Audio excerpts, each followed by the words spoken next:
comes into town to take on the 12th ranked defending national champion Michigan Wolverines. Hi everybody, I'm Gus Johnson along with my QB Joel Klatt. Welcome to Ann Arbor, Michigan, coming off a scintillating win last week against USC. They ran it some more, and as some dimension, they're still running the football. Right. Kalel Mullings, Donovan Edwards were wonderful, but the big question surrounding this team is the quarterback. Alex Orji makes his second start, and by the end of the season, he wants to prove that he is the man that will lead this Michigan Wolverines team into its future. And for him, he's just got to get better each and every week and get better at the things that he is excelling in. And one of those is running the football and this team's ability to run the football. And he's got a great backfield to do that with. These guys can help him develop. Kalel Mullings and Donovan Edwards. Mullings has been sensational the last couple of weeks, Gus, not just against USC, but back-to-back 150-yard games from Mullings. I feel like we're just scratching the surface with how good he can be. And Edwards with that, the prototypical burst in speed, that big play that showed up again last week for USC, it was there. He can always take it to the house. Now, on Minnesota's side, this is a team that's going to lean into running the football. Darius Taylor is going to be their featured back for P.J. Fleck. Now, this year they have thrown the football a bit more with their transfer quarterback, Max Brosmer, but in a day in which there's a little rain in the air and you're playing Michigan, you're going to want to run the football and have to establish that run. That's going to fall to the sophomore Darius Taylor, who's a heck of a back. I tell you, he's going to have a big day today. I feel like if they're going to upset Michigan, it's going to be because of Darius Taylor. You're going to have a big day today, too. You too, my man. Here we go. Meanwhile, time now to join the third member of our team. You know who she is on the sidelines. Let's go downstairs to the All-American girl, Jenny Taft. Well, guys, Alex Orji could have played football at a lot of different schools, but no one would tell him what he actually wanted to hear, that he could be their quarterback, until he sat down with Coach Harbaugh, who said, if you come here, we will do everything in our power to develop you as a quarterback, and now he gets his shot. When we sat down with head coach Sharon Moore yesterday, he said ultimately the decision to go with Orji came down to protecting the football. He said, I loved how he handled the adversity, not being named the starter right away, getting back to work, and by the way, guys, he had his best week of practice here at Michigan, throwing the football going into this game. Now, Orji's athleticism sets him apart. He told me he looked up to guys like Michael Vick, Cam Newton, and he doesn't care about the criticism on the outside. The last thing I asked Orji was, what did it feel like to finally be named the starter at Michigan? And he said, it's about time. I have no more time to waste. Gus? All right, Jenny, thank you very much. Let's take a look at the weather. This is how we like it in the Midwest, folks. It's wet, it's rainy, it's cool, perfect football weather in Ann Arbor, Michigan, in a series that dates back to an 1892 meeting in Minneapolis.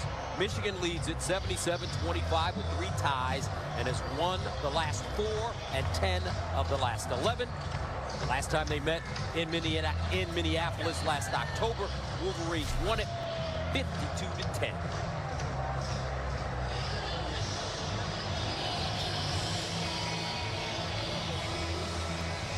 Michigan won the toss, deferred. Minnesota will receive. Minnesota coming off a home loss to Iowa.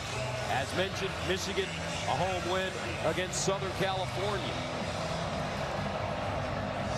Wolverines and Golden Gophers, and here we go from the big house. This one fielded at the 5-yard line. Parrish taken down quickly. Michigan shot out of a cannon on special teams to start this game. So here come the Gophers on offense. Max Brosmer comes out. He's a transfer from New Hampshire, and he was one of the best players at the FCS level a year ago. In fact, was a finalist for the Walter Payton Award. 313 passing yards per game. That led the FCS level. Now, they've opened up the last couple of weeks throwing the football, which is a departure from what Minnesota has been over the last couple of years under P.J. Fleck. Let's see if they do that even with the elements here today. First down and 10 at the 14-yard line. Marcus Major in the backfield. They give it to him running right. He cuts it up. Picks up about 4 yards on the play. Tackled by Barham offensively for the Golden Gophers. Yeah, Ursi up front, he's probably their best guy, that left tackle. Quinn Carroll over on the right side, he's a heck of a right tackle for them. And then on the outside, watch out for Daniel Jackson. This is a guy that they target quite frequently. He's their best wide receiver, lines up in the slot quite often. Number 9, very quick receiver. Darius Taylor comes in at running back now on 2nd and 6 at the 18-yard line.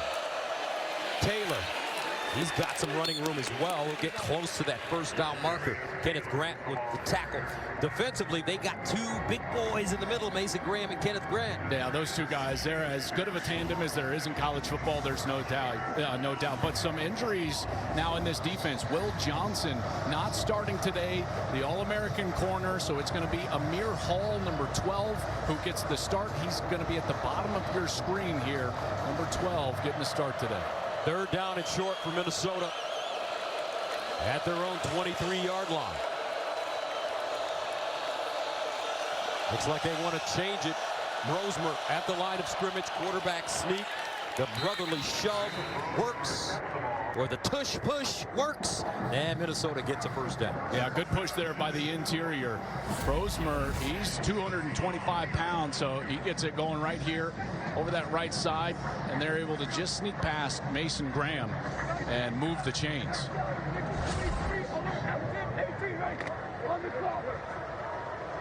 Max Rosemer last week 22 of 37, 209, 2 touchdowns, 2 interceptions against Iowa. 3 runs to start this game. Major back in at tailback. They give it to him straight ahead, and he'll plow forward. Stopped by Kenneth Grant, first man to him, gain of 4. Yeah, interesting to start this game. Last week they started with about 6 straight passes against Iowa. Today they come out against one of the better interiors in all of college football with Grant and Mason Graham, and all we've seen is run plays. So P.J. Fleck going back to what has really made his identity at Minnesota, trying to establish this run game here early. 2nd down and 6 at the 29. Opening series for the Golden Gophers. Darius Taylor back in at running back. Play fake. Rosemer sets up. Screen. And incomplete. Intended for Frank Bierman. Took his eyes off of it. And that'll bring up 3rd down and 6. Yeah, and Gus, just something to pay attention to as we've got a soft rain falling and there's a little moisture on the football. The modern gloves do not handle moisture very well at all. In fact, they become much slicker. So watch for the guys who decide to keep the gloves on versus take their gloves off. I would actually suggest for the wide receivers to take the gloves off. I think it's much more precarious in terms of ball security when you keep those modern gloves on. 3rd down and 6 at the 29. Rosemer out of the shotgun. He'll throw it. Flares it out, and it goes nowhere. Wonderful job, Taylor with the reception. But Michigan all over it on defense. Ernest Hausman brings him down for a loss of 6. It looks like Hausman's in a rush position, but watch, he just drops out of it immediately, and he diagnoses that play, sees the running back Darius Taylor, and he's right there to make the stop. Beautiful stop there from Hausman. So Minnesota forced to punt it away. Mark Crawford comes in to kick it inside his own 10-yard line. Tyler Moore is the deep man standing at the Michigan 25.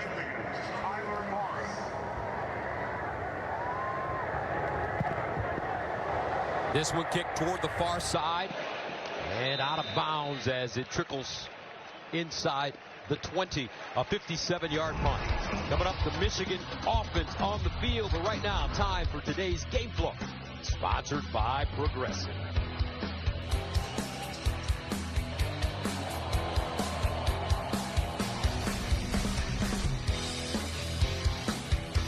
Alex Orji officially making his 2nd career start.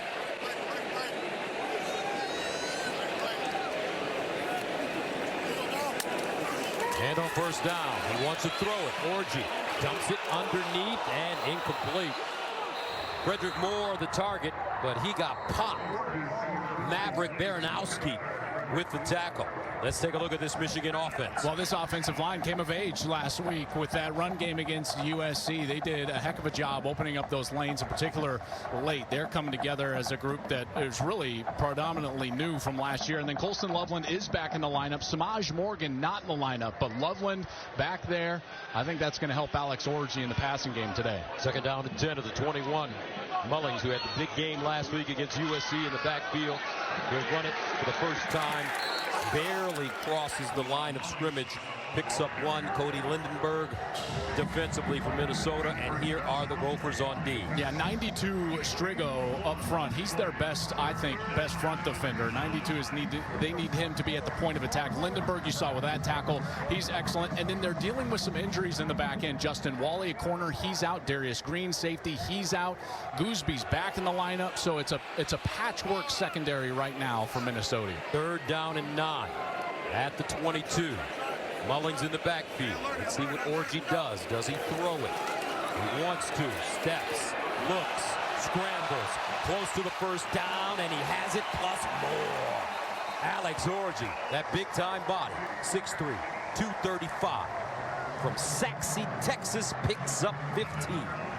I love his decisiveness there, Gus, to take off and run. He doesn't see it in his first two in the progression, so he's got his eyes down the field right here.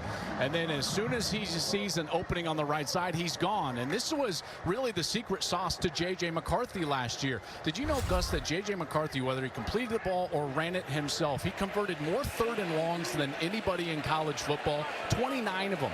That's what they're going to need to replace, and they're going to try to do it with number 10. On first down this time, it's Edwards. Donovan Edwards stopped by Lindenberg. Let's tell you about Alex Orji, though. Gus, this is what I was just talking about here. 29 third and longs last season, J.J. McCarthy. That's the most in college football. And at that point, what you're doing right there is that you are maximizing your defense, creating first downs that you would not normally have. And then that great defense can rest, and they don't have to see as many snaps. That's what Alex Orji, that's the blueprint and the identity of this team that he's trying to maximize. Second down and 5 at the 42. And they'll hand it off. Mullings straight ahead. Orji's numbers last week, 7 of 12. He passed for 32 yards. No touchdowns, no interceptions. Carried it 13 times for 43 yards. Talked to him yesterday at their facility. He said, hey, I just want to make sure that I get comfortable. I want to make sure that we win games. Everything else will evolve. I just need a little bit of time for things to slow down. Third down and 4 at the 43.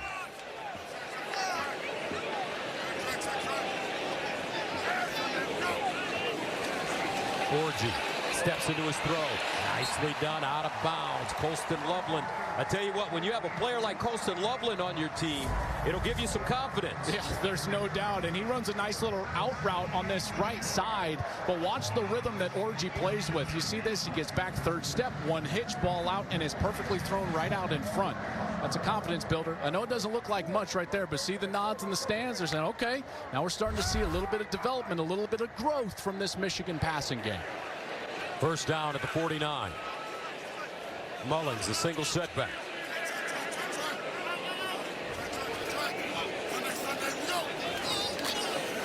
Play fake. Orji dancing. Orji has got to get rid of it, and does he? No. Yes, but there is a flag. Looks like a face mask penalty may be coming up on Jalen Logan Redding. His hands got up high on the scrambling quarterback. No question about it. I thought that Orji should have thrown that ball away sooner. Personal foul, illegal horse collar tackle, defense, 15-yard penalty, automatic first down. Same difference, definitely face mask though, but you know, that ball needs to leave his hand now. He's outside the pocket, he can throw it away, but as he's trying to escape right there, clearly that tackle way up high gets the face mask and creates another first down for Michigan.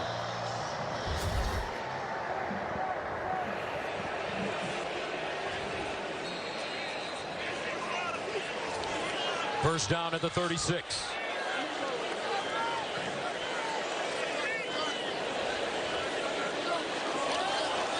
Mullings hitting the backfield.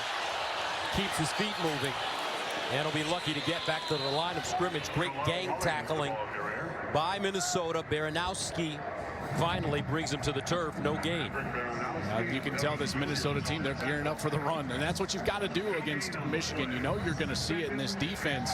They talked all week about the fight that they're going to have to put forth here today. With the Grizzly Bear. Yeah, that's right. They talk about all the weight in the backfield, these big backs that Michigan has, the big quarterback, and they're going to have to go tackle the Grizzly Bear today. Second down and long. Orji, play fit.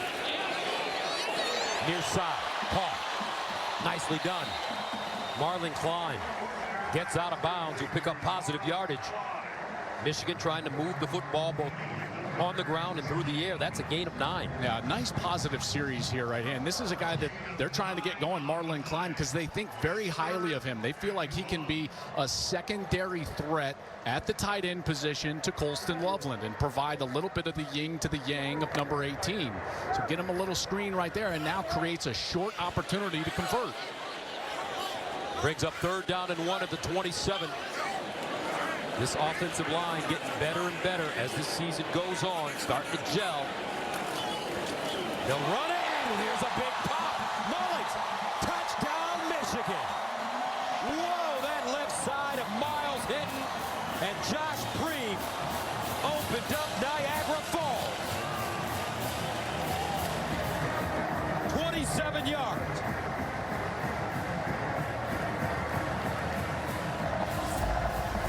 Well, you got a defensive lineman that gets over the top. Gus, the linebacker doesn't fill for him. So when that happens, look at this hole right between the center and guard for Michigan. It's an easy touchdown for Kalel Mullings. Nothing but green grass in front of him. Also a terrific block by their center, Dominic Jadis.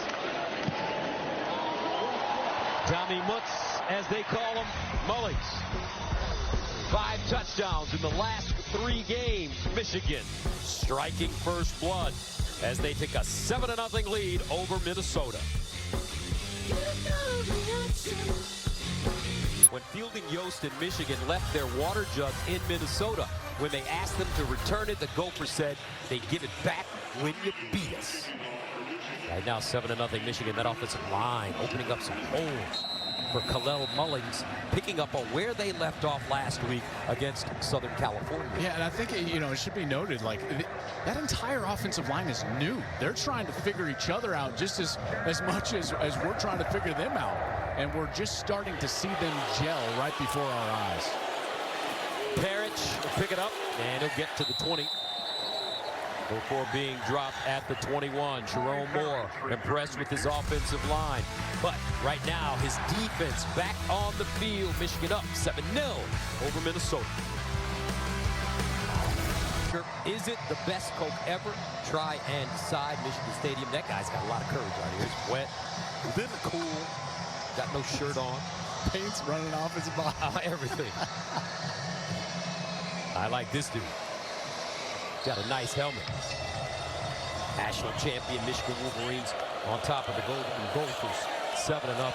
First down and 10 at the 20-yard line for Max Brosmer. The New Hampshire transfer leading the way for the Gophers.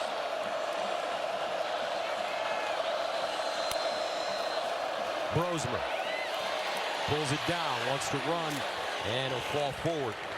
Good gain a yard on the play. He got down quickly. Ernest Hausman was bearing down on him. Yeah, a lineup issue here for Michigan. Josiah Stewart, number 1, leads the Big Ten with 4 sacks. He is not playing right now and was questionable coming into the game. So TJ Guy, 42, he's gotten the start, 6'4", 250 pounds from Massachusetts. So Michigan losing a little bit of that pass rush that was so effective a week ago. Second down and 9 at the 21. Marcus Major checks in at running back. Play fake.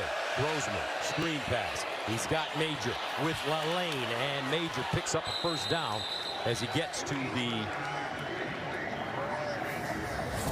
A 14-yard gain. Page with the tackle. What a great job here by this offensive line. Look at the guard, center, and guard here. You got Cooper, Johnson, and Beers, and they get out in front of that screen, and Major does a good job, 24, the running back, setting it up, letting those blocks happen, and picking up that first down. Really good call there on the screen pass. First down at the 34 now for Minnesota. Darius Taylor replaces Marcus Major. Quick strike on the hitch, near side, caught. Christian Driver, it'll get upfield and get close to midfield. Makari Page, again, a gain of 15. Yeah, I like what Minnesota is doing here, is trying to get the ball out of the hands of their quarterback as quickly as they possibly can. They tried the run game on the first series, didn't work out, so now they're going with the quick passing game, a screen, trying to create, I would expect now in this sequence, some sort of misdirection coming up, whether it's a counter run or getting a big run play action and get the quarterback out of the pocket. Jaron Mangum has checked in, number 8 at running back, first down at the 48. And they'll give it to him running left. A lot of room. He'll pick up a first down and more. Look at the leg drive. Mangum, senior from guess where? Detroit, Michigan State, and Colorado transfer, gets 16. Really good double team right at the point of the cap. This is Tyler Cooper, the left guard, Greg Johnson, the center. That's the block that really springs Mangum, and he's able to just pile forward. And you're right, partner. Look at the leg drive here as he's working against Quentin Johnson, the safety for Michigan, just picks up about 5 more yards. Last 3 plays for Minnesota. They've gained 13, 14, and 16 yards. First down at the Michigan 36. Darius Taylor back in at running back. Taylor trying to squirt through the hole. He'll be ridden down hard by Kenneth Grant. And it's a gain of 2. Man, Grant is one of the best interior linemen I've ever seen against the run. He was, they talk about block destruction, you know, in defensive line circles. And Kenneth Grant, 78, that's what he excels at, block destruction. He gets separation. He's got so much force and then strength in his upper body. And PJ Fleck knows that it's just difficult to win snap in and snap out against big 78. Second down and 8 at the 34. Grossman will throw it this time. Over the middle. Incomplete. Oh, almost intercepted. Makari Page was there. Just wonder if that moisture on the ball, I always felt like as a quarterback, the most difficult part about a little bit of moisture on the ball was trying to get it down.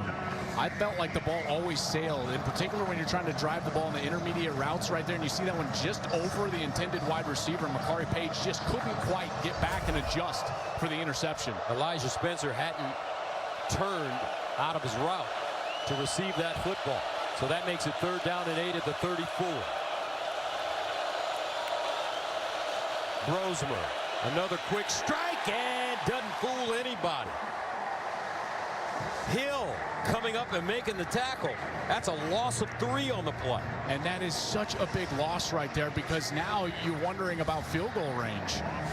You know, if you pick up 3 or 4 yards, I would think that Minnesota is definitely in field goal range, but just terrific reaction right there from Jair Hill. And he's able to come make the tackle. A loss of a couple of yards, and now Minnesota is in no man's land, Gus, because I don't think that they've got the range in these elements right now. So they'll keep their offense on the field. Nick Martindale, defensive coordinator in his first year, known for the quarterback blitz. He likes to bring people all the time, and that'll 2:08 to play first quarter. Back after this. Timeout. Nearly 160 years. All right, the last time Minnesota beat Michigan came 10 years ago in Ann Arbor. It was just their second win versus the Wolverines in 24 years. Quarterback Mitch Leitner threw for a touchdown and ran for another in the win. Right now, our score, 7-0. Michigan on top of the Gophers, but Minnesota driving. They've got a decision to make right here, though, faced with a 4th down and 11. They're right on the edge of field goal range, and you just wonder if they're going to try to punt this one down. No, they're going to line up here for a field goal here. So they're going to go for it. Dragan Kesic did not attempt a field goal last week versus Iowa. He's 5 for 9 on the season with a long of 53 yards. This one from 55. Left-footed kicker. Good snap, clean hold, got it away. And he hooked it. Plenty of distance, but wide right. Good operation here. Just hooked it, like you said, partner. And it's that loss of yardage on third down. You know, they get anything positive there, and that becomes much more of an automatic style field goal for Kesic. And that's exactly what P.J. Fleck knows. That's a third down issue. Obviously, as a kicker in these elements, 55 is incredibly difficult, and they miss it. So Michigan will get the football back. 7-0 lead. First down and 10. At their own 37. Donovan Edwards in the backfield. They'll pitch it to the Don. Trying to get outside. He does. And he'll tiptoe out of bounds.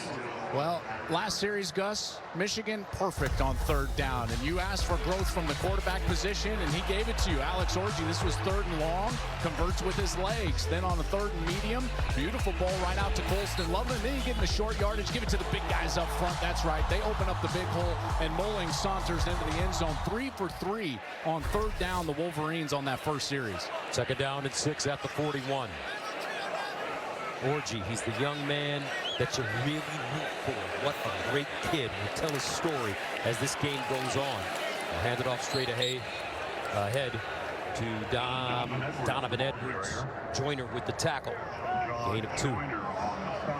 This Michigan team last week, I feel like, leaned in to what they are and how they win football games, Gus. You know, and it is leaning into the big guys up front. You got a chance to sit with all those guys up front. Man, those 5 up front, they have to be the drivers of the football team, and running the football has got to be paramount for Sharon Moore and the Wolverines. That's exactly what it was a week ago. So a timeout on the field. Michigan facing a 3rd and 4, and they'll talk about it. Tonight, it's baseball night in America on Fox with the postseason on the horizon. Mets seek a crucial win against the Brewers, or the Orioles take on the Twins in desperate need of a win. Don't miss the action tonight at 7 Eastern on Fox. Check for the game in your ear. I don't care about any of those teams. I'm talking about my Tigers last night. You see my man Jason Benetti in the locker room? I did. He got doused with champagne. The Benetti effect is real. That's man. right. I love it. Brought some good luck. What a dream season for the Tigers here in Detroit. Man, how cool. I tell you, one time was looking like a nightmare, but they turned it around. 3rd down and 4 at the 43 for Wolverines. Looking for the first down. Mullings in the backfield. Orji runs it himself. Will he get it? He will not. Great job by this Minnesota defense sniffing out that play. They needed 4. They get 3. Brings up 4th down and 1. Well, they're trying to get that quarterback going, right? And they bring in Donovan Edwards in motion and try to get some width in the defense, but they just couldn't get the movement on that right side. Good job up front by Minnesota, forcing this 4th down, and Michigan will have to punt it away. And they bring on my favorite player on the Wolverines, Tommy Doman, their punter. I tell you what, folks, he can put some English on the football. Had one of the best games of his career last week against USC with 8 punts for 49 yards and 4 down inside the 20.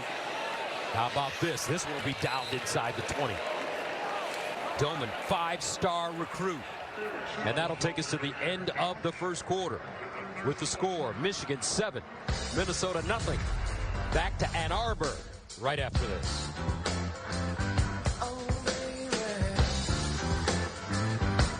Possession, but they have no points to show for it. Meanwhile, Kalel Mullings in that run game got it going. That 27-yard saunter got the Michigan Wolverines on the board on their first series of the game. So first down and 10 at the 13. Minnesota has been able to move the football, Joel. Just they haven't been able, though, to pay it off in any way. From the 13, Darius Taylor, the running back. Spencer in motion. Taylor trying to get outside. A bunch of blue jerseys over there. He's lucky to get back to the line of scrimmage. Amir Hall with the tackle. Houseman as well. Remember, Hall is in there today because of the injury to Will Johnson. Offense number 75. The penalty is half the distance to the goal. Repeat, first down. That's Tyler Cooper, their left guard. Yeah, it's just right in the middle of your screen. So it's right there, and he's working against Jimmy Rolder. I thought it was actually on the outside, just kind of the wrong number that they called. It was really Ursi who had a hold of TJ Guy on the edge, but they called Tyler Cooper for it. First down and 16 at the 7.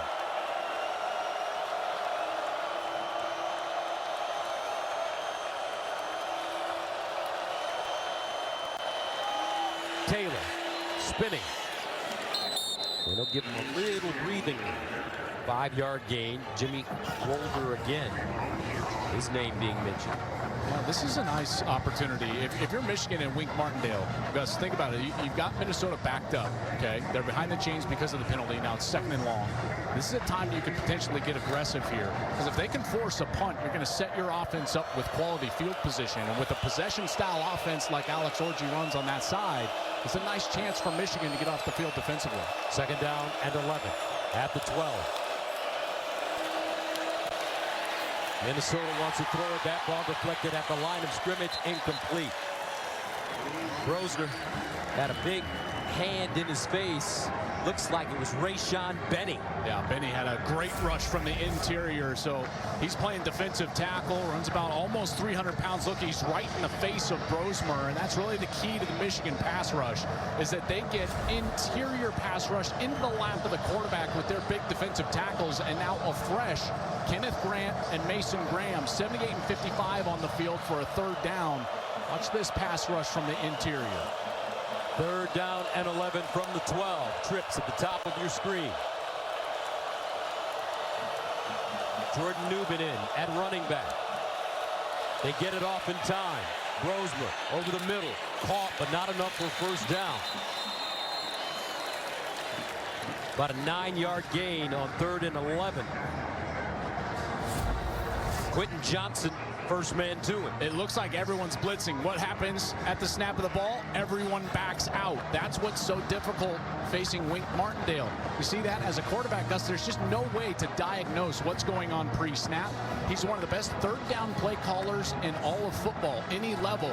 And it's because of that disguise that he uses, in particular on 3rd down, and he gets off the field here and forces a punt. And Martindale and his defense forcing the first 3 and out for Minnesota in this game. Tyler Morris ready to receive. Consistent rain from the very beginning. Ball fair caught at the 40-yard line, a 41-yard punt. 7-0 Michigan.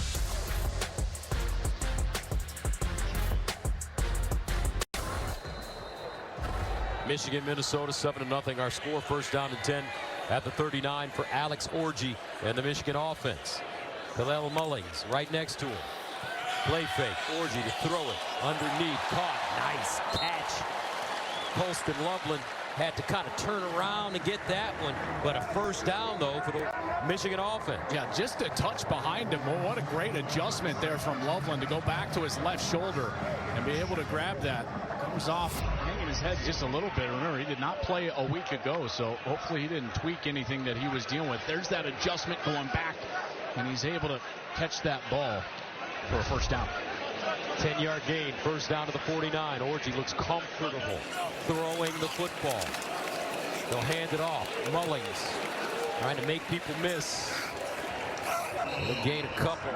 Baranowski with the tackle. Let's go downstairs to Jen. Well, guys, I had a chance to catch up with Coach Black briefly after that 1st quarter. You guys have been all over 3rd down. So the first thing he said to me, 3rd down has to be better. He does believe that they will have the ability to run the ball against them. But as he's been saying all week, this game will come down to our ability to stop the run, and it has to be better.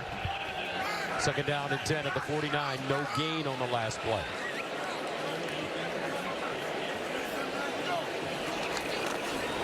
Orji rolls out of the pocket, looking, throws, incomplete. Looked like he had his man, Kendrick Bell, Ronnie Bell's little brother from Kansas City, but he couldn't hold on.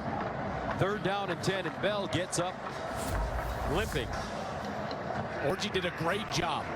He reads number 1. He's not there. He goes to Bell, and Bell just can't corral it. And then something on that right leg, he immediately grabs for that right leg and heads over to the sideline. That is not what you want to see. A guy that they're very high on. Like you said, Ronnie Bell's brother. He's very athletic. He's tall, 6'2", 191 pounds. 3rd down and 10 at the 49. Timeout, Michigan. And the Wolverines decide to call a timeout.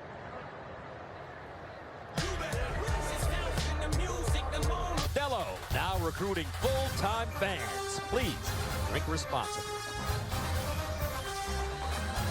Families affected by Hurricane Helene urgently need support. Help the American Red Cross provide meals and shelter to these families. Donate today to Hurricane Helene by going to redcross.org or calling 1-800-RED-CROSS. 3rd down and 10 at the 49. 11:39 remaining in the 2nd quarter. Michigan up 7-0. Alex Orji, their quarterback, has looked solid, both running and passing the football. And throw it. Orji, sideline, incomplete. That one thrown low. Michigan will have to punt it away. You know, they're trying to throw an out route right here to Loveland. But watch the outside linebacker. This is number 14. That's Kerry Brown. And Kerry Brown is there the entire time. And Orji basically just has to throw it away from him. If he tries to actually complete that ball, Brown's going to intercept it and probably go for 6. So Tommy Doman will cook it. Coy Parrish ready to return inside his own 10. That one over his head and into the end zone. 51-yard punt. Next on Fox, after their Hail Mary overtime win last week, Coach Prime and Shedeur Sanders look to lead Colorado to another victory against UCF, then under the lights at 11 Eastern. Heisman candidate Dylan Gabriel in Oregon take on UCLA, all right here on Fox. Were you in the fetal position Yes. when your Colorado Buffaloes needed a Hail Mary to win that game last week? Oh, man, they never make it easy. Against Baylor. This is going to be a great game. I tell you what, this UCF offense, they can run the rock. KJ Jefferson, he's a transfer from Arkansas. Gus Malzahn, they do a great job. But I tell you what they don't do a great job of, defending the pass. There could be a lot of points and yards in that game coming up on Fox. 1st down and 10 of the 20. Darius Taylor with Brosmer. Taylor trying to get through the hole. Does. Quentin Johnson brings him to the turf. There was a little flinch prior. I thought this was a false start, and I think it is, yeah. So this will be backed up. Remains 1st down. I thought Greg Johnson there, PJ Fleck's got to be frustrated with these penalties on the 1st down. Watch Greg Johnson, the center, just a little bit of a flinch right before the snap. Yeah, right there, and then that's when they blew it dead, and now it's going to be backed up. That'll make it 1st down and 15. From the 15. Looks like Michigan wants to bring pressure. Here's a reverse. Minnesota in trouble. Taylor trying to get somewhere. He can't do it. Yair Hill there to string out the play. A loss of 3. Yeah, just kind of a give to Darius Taylor over on the right side, and they do a great job of getting upfield, forcing him back. Derek Moore was kind of the initial Michigan player there to force him back in deeper, and then everybody else rallying up to make that tackle. And you see there the pursuit from this Michigan defense, and another great opportunity here to create some good field position for their offense. 2nd down and 18 at the 12.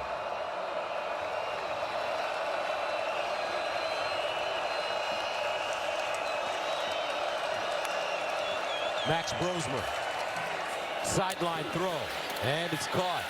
Daniel Jackson tries to turn it up and get to the 20. He loses it. Michigan says they have the football.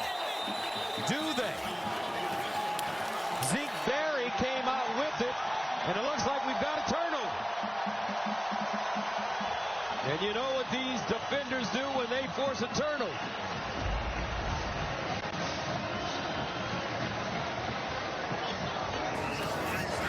Daniel Jackson fighting and fighting and fighting, and there's Zeke Berry, and he just wrestles it away from him in there.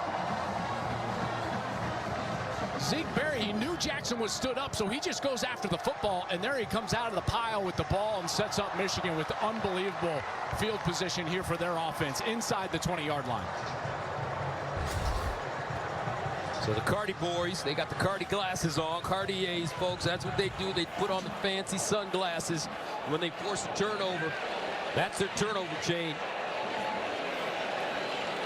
Will Johnson, their All-American cornerback, has his own little sunglasses business. He does the replicas, sells them for 20 bucks. It's got international distribution in China. First down and 10 at the 16. Here's a handoff. Mullings with room. Mullings, powerful run. Kalel Mullings will pick up a first down. And talking to him yesterday, Joel, it was so much fun. He said he wears size 15, and he's had these big feet since he was 12 years old. Yeah, that's right. So that's why he thought he was going to be a linebacker. But guess what? He is nimble enough. Look at that move in the hole, and he makes that move on Kerry Brown 14. Watch like this. Just a little bit of a shake in that phone booth. And yes, he can run you over, but he's also got a little wiggle to him as well. First down and goal at the 6. This is usually Mullings' time. They give it to him again. He just crashes forward, and he'll get inside the 5-yard line and even more, all the way down to the 2. A 5-yard gain. And he said playing linebacker is what has really allowed him to be a physical and cruising running back. Yeah, that's right. And Sharon Moore knows that these style of possessions, Gus, this right here, this power run game, you get the ball after a turnover, it's smash mouth football. These are tone setters for your entire offense. There's nothing that the former offensive line coach Sharon Moore likes more than putting the game in the hands of those big guys up front. Second down and goal at the 1, out of the I formation. Mullings the deep man. They'll give it to him. Second man throw. Power running. Touchdown, Michigan. Big foot. Getting them puppies organized and into the end zone. What a great block by Max Bredesen. And I tell you what, you get all these extra offensive linemen in there. You've got the extra offensive lineman, Andrew Gentry, number 75, and then you get Bredesen. He's always going to open up a hole, and then it's just the power of Mullings. You cannot beat him if you're contacting him at the goal line. He's too powerful. Mullings 2 rushing touchdowns in each of the last 3 games. Michigan trying to make this a 14-0 game, and they do. 8:59 to play in the second quarter. Michigan grounding and pounding. Kalel Mullings. Jerome Moore says we'll take it.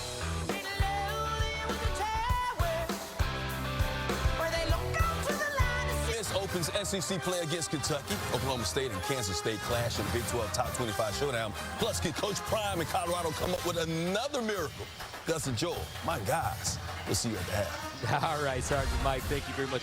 You don't realize Sergeant Mike's a big, he's about 6'3". Oh, yeah, you don't mess with Mike. Oh, no, man. no. You don't mess with Mike. He will body slam you, bro. 34 points off turnovers this season, tied for most in the Big Ten for the Wolverines. Let's check in with JT. Well, I love, Gus, that we have been chatting about Kalel Mullings and just how versatile he is on the football field. Well, that all started really in high school because he was playing every single position. And by the way, he was also playing the saxophone. He was singing in the choir. He made it look easy. Then he comes to Michigan. Gus, you mentioned he had those big feet. They thought he was going to get bigger playing linebacker. Coach Harbaugh said, how about you give it a go at running back? Well, I feel like Harbaugh may have been on to something. What a fit. Now, I asked him what he loves most about running back. He said it's seeing the green grass in front of me. Nothing left to do but just run and score those touchdowns. He also said his defensive experience, that is what's making him so good as a back. All right, Jen, thank you so much. Size 15 at 12 years old for Mullins. Grosmer pulls it down, buys time, and just throws it out of bounds. That Michigan defense bringing a lot of pressure, as usual, for Wink Martin. Well, this is the best part, is that they don't have to because of the coverage. So you can just sit there and rush 4, and then you get all your secondary strength back there covering, and there's nowhere to go with the football. Everybody's got eyes in the backfield, and if you're Max Brosmer, you're looking out there and you're like, hey, you know, like, I see 3 of them, and it's like, it's not Rocky. You can't just hit the one in the middle. You know, there's just too many guys on the field because you can only rush 4 if you're Michigan. Minnesota with only 69 total yards of offense. Taylor.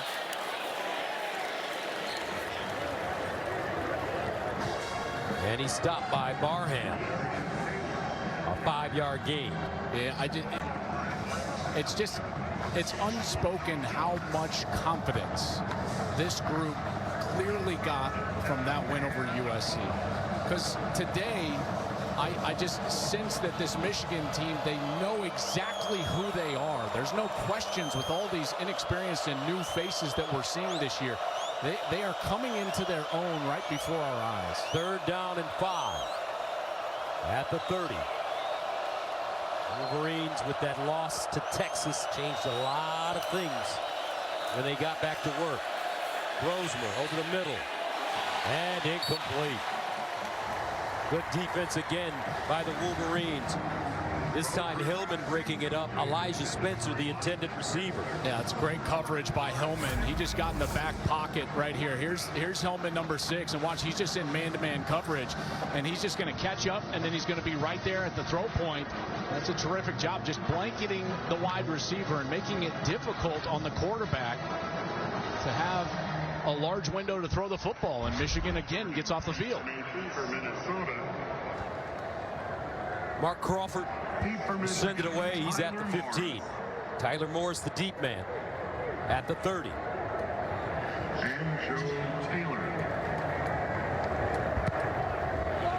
Angle toward the far side. And fair caught at the 25, a 45-yard punt. The Minnesota-Michigan rivalry is one of the oldest in college football, dating back to 1892. In 1903, the Little Brown Jug became the trophy of the rivalry, when fielding Yost in Michigan forgot their water jug in Minnesota. The Gophers refused to give it back until Michigan beat them. Since then, the jug has changed hands 25 times, and Michigan leads the series with 77 wins. My question is, what did Fielding Yost have in that jug back then? Was it Gatorade?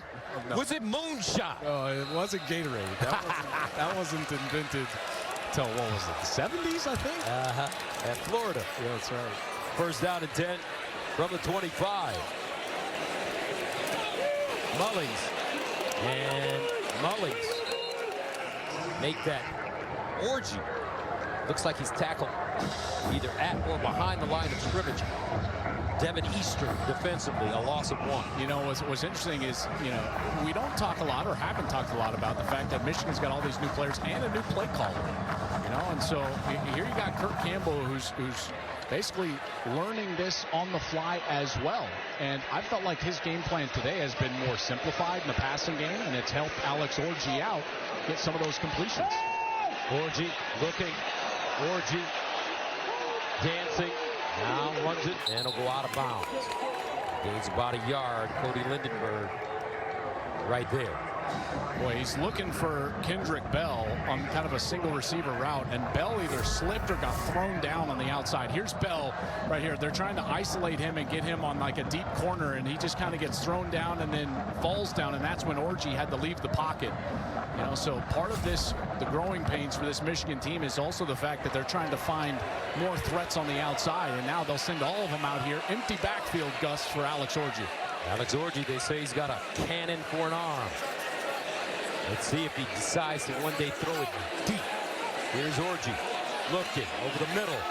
Incomplete. Marlon Klein, closest man to the football, and the Wolverines will have to send it away. Boy, that one came very close to actually being picked off. The safety, Coy Parrish, number 3, was heading over to that side, And Orji was trying to hit the tight end right up that near seam, I would call it. And Coy Perch, the true freshman, a guy that Minnesota's very high on, almost had his hands on that football. Tommy Doman will send it away from the 11. Parrish on special teams as well at the 25. They start from the 20 with a lane. Nice return. Crossing the 40-yard line up to around the 43, a 22-yard return. Christian Bovin with the tackle on special teams. Let's go downstairs to Jen. And I had a chance to catch up with Coach Fleck before the game. There's actually a pretty cool tradition that the Gophers are proud of. It's something Fleck started at Western Michigan. Every time they come to an away game, the players actually bring a little bit of their turf, of their field.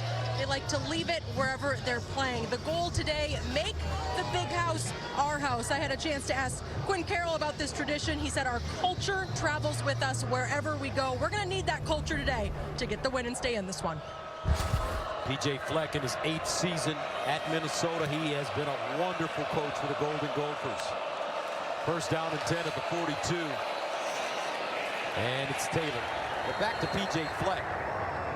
He had an 11-2 mark in 2019 and back-to-back 9-4 seasons in 21 and 22. Failed a little short last year, but take a look at what he's been able to do. 15 and 36 in his 8th season, 5-0 in bowl games. He's never had back-to-back losing seasons. Had a losing season last year, only 6 wins, but a lot of times coaches' names get passed around for these big-time jobs. And P.J. Fleck, they don't talk about it.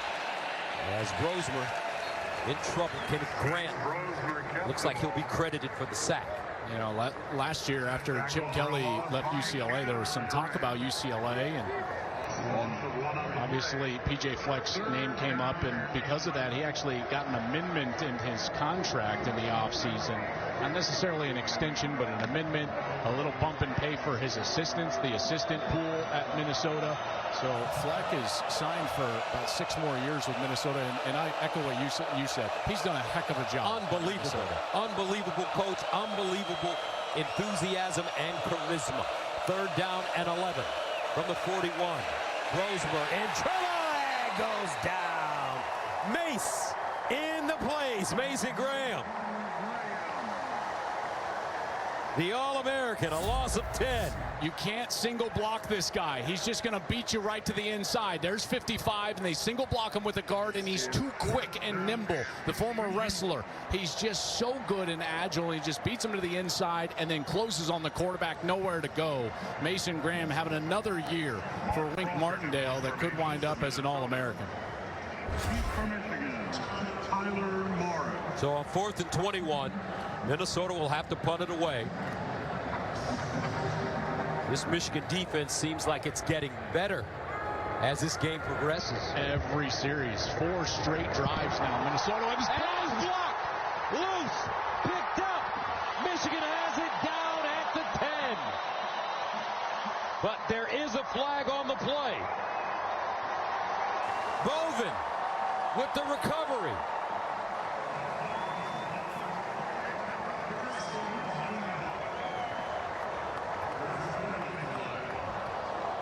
Christian Bovin, the senior from Traverse City.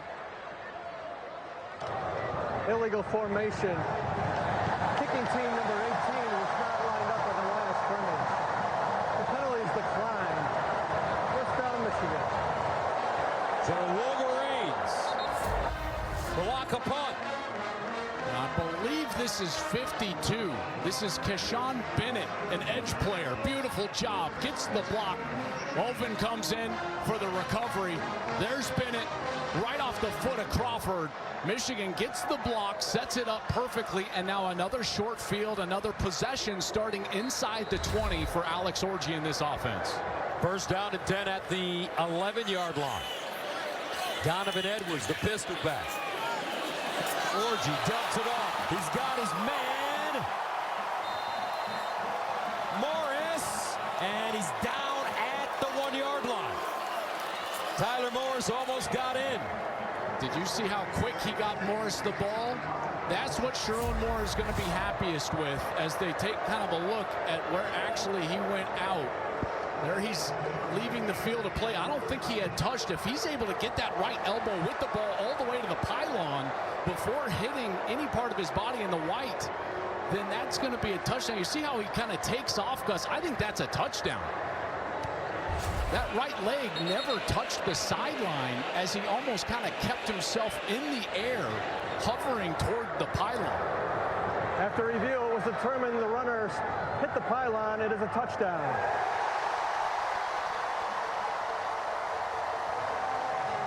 Touchdown, Michigan. Tyler Morris.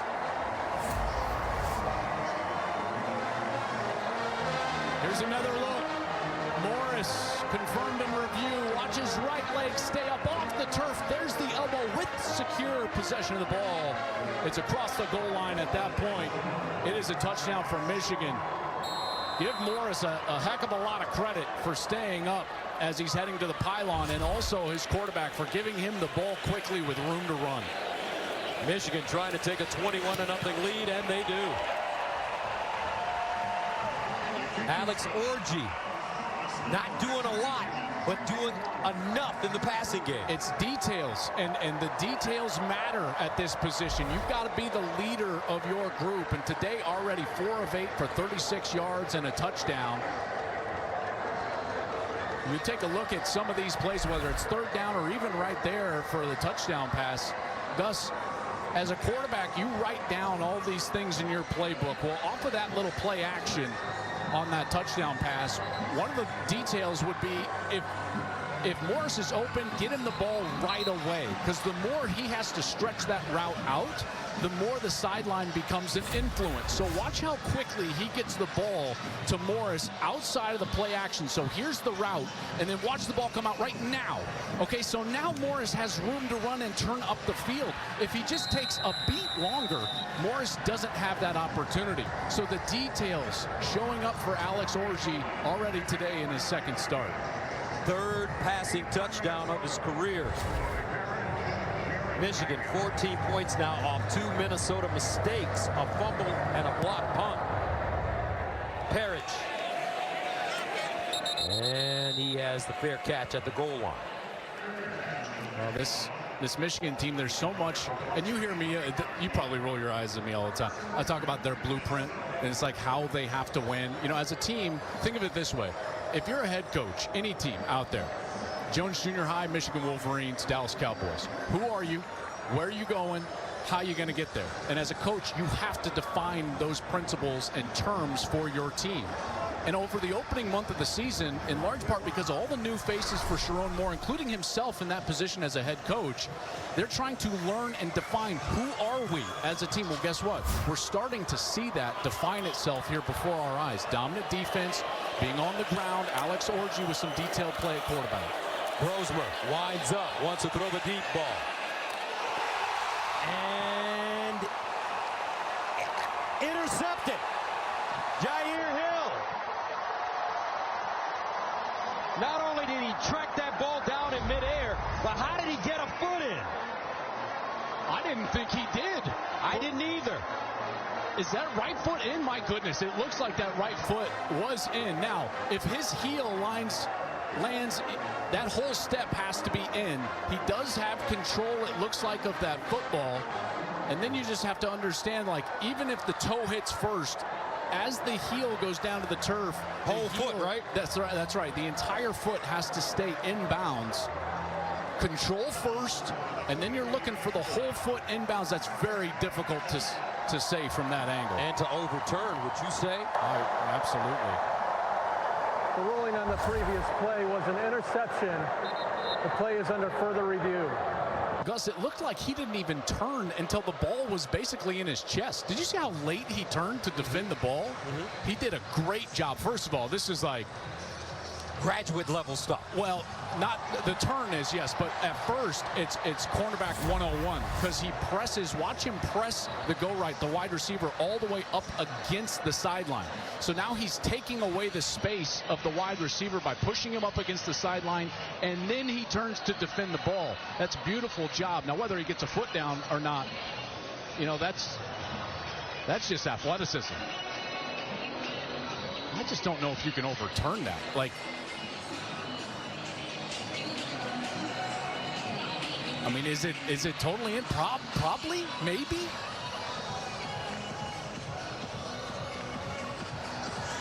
One way or the other, just a tremendous play by Yair Hill, redshirt freshman from Kankakee, Illinois.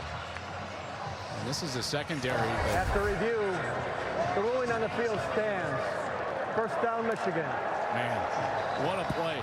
So Hill gets the interception, and this was a secondary that there were some questions about. No one had questions about Will Johnson, but obviously with him out, now you've got Amir Hall and Jair Hill in there, new corners for this year. You had to kind of replace the safety position. Rod Moore tore his ACL, so he's not in there. And now this revamped secondary starting to make some plays for this team. So a first down for Michigan at the 40. More opportunity for Alex Orji. Handed off. Edwards. And the Don will pick up 2. And, you know, one of the things that Sharon told us that he learned about this team, and even himself, and the way that they need to win the ball game. And I know that this could go without saying, but he just thought, you know, we had to make a quarterback change because of turnovers. We are not a team that can overcome turnovers. We're not a shock and awe team. We're a ground and pound team. We've got to possess the football, and that's why he thought that number 10 was his best option at quarterback, and he's proven to be right. Second down and 8 at the 42. Orji rolls out of the pocket, tries to square his shoulders. Orji striding, and it'll go out of bounds as he crosses the line of scrimmage for a yard. Jerome Moore told us something interesting. He said after the Texas loss, he started to spend a little bit more time with the offensive line to give them more confidence. Well, and he knows that group needs confidence. Why? Because he was their coach. He is an offensive line coach. Even when he was the coordinator last year, he coached those guys up front. And he knows that the heartbeat of any football team, any level, rests inside of those 5 guys up front on the offensive side. He knew that these guys needed to gel and gain some confidence. Third down at 6 at the 44.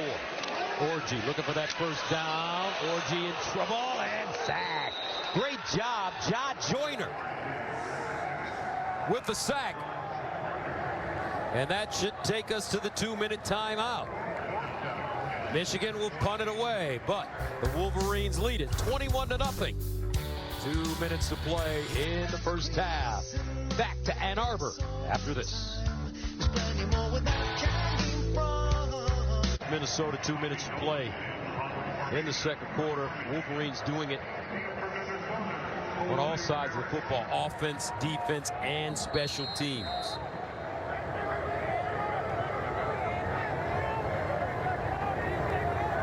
First down, make that fourth down.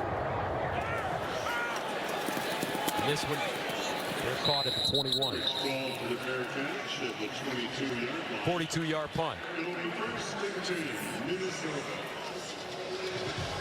Well, Minnesota's just desperate for anything offensively. And I mean, you think about now the turnovers, and now Brosmer's coming out. I've always thought and listen, I was in this position, Gus. I remember what it was like to throw a bad interception. Brosmer throws a bad interception. Typically, you get safe play calls right after that. Now, you might not get that inside of 2 minutes, but you're going to get a short pass or a run. You know, I always felt like as a defensive coordinator, this is when it's an opportunity to be at your most aggressive. First down to the 22. Brosmer, screen, nothing doing. Michigan ready for it. Makari Page. But there is a flag on the play. Yeah, they hit Brosmer late, a couple of Michigan Wolverines. Personal foul. Roughing the passer. Defense number 1. 15-yard penalty. Automatic first down. That's Barham. And Barham, who was the transfer from Maryland, 6'3", 250 pounds. Here he is, number 1. And he's coming in and just late by a couple steps and just gives a forearm shiver right to the chest. Clearly time to pull up there, and not a penalty that you need to take because it gives them now a little bit of field position here with 1:48 left. First down at the 37. Near side throw, nothing again. Wow. Barham just gobbling up the receiver. That's a loss of 1, makes it 2nd down and long. Yeah, this linebacker core is fast. Hausman and Barham, they can cover a lot of ground. Brosmer underneath this time, looking for the 1st down, and it's Darius Taylor who'll lean forward close to it. Page with the tackle, a 10-yard gain on 2nd down and 11. Let's see if Minnesota stays on the field. They got to move quickly here now, 1:10 counting. 3rd down and 1. Can they keep it going? And they get the 1st down. Darius Taylor, the ball carrier. Taylor. The tackle along with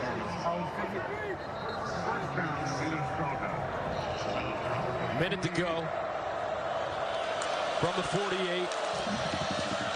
Brosmer, pocket collapses. Guess who? Double nickel. Mason Graham. Another sack. Yes, he's got onions. Look at him just push the pocket right back into the lap of Brosmer. I mean, he's just 2-point stance. It's like he's a sprinter start. He's doing nothing but rushing the quarterback right there. We've seen the speed and agility getting around the guard, and right there rocks him to sleep with a power rush right into the lap of Brosmer. Looks like he's got some new ink on that left arm as well, Joe. Can't keep up with all the ink over there, right? I mean, this guy is, it's just so rare to find a defensive tackle that can make and have this amount of production, both in sacks, in terms of tackles for loss, and just regular tackles. From day one when he stepped on campus. That's right, even as a true freshman. You know, we saw him playing, and obviously he was a dominant force last year on this national championship defense, and now he's looked at as one of the leaders and the guy that needs to carry them to where they want to go. 3rd sack for Michigan, 2 for Graham. 2nd down and 17. Here's a shovel pass. Hausman with the tackle on Darius Taylor. 7-yard pickup. 36 seconds and counting. 3rd and 10. Brosmer, nice throw. Beautiful catch. This time, Daniel Jackson will gain 19. Great timing route on the outside with Daniel Jackson, and that's the combo on film that impressed me quite a bit.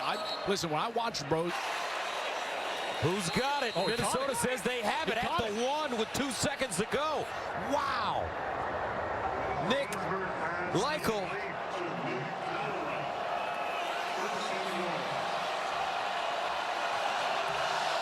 And he'll kick the field goal, and it's good. That's incredible. That is incredible.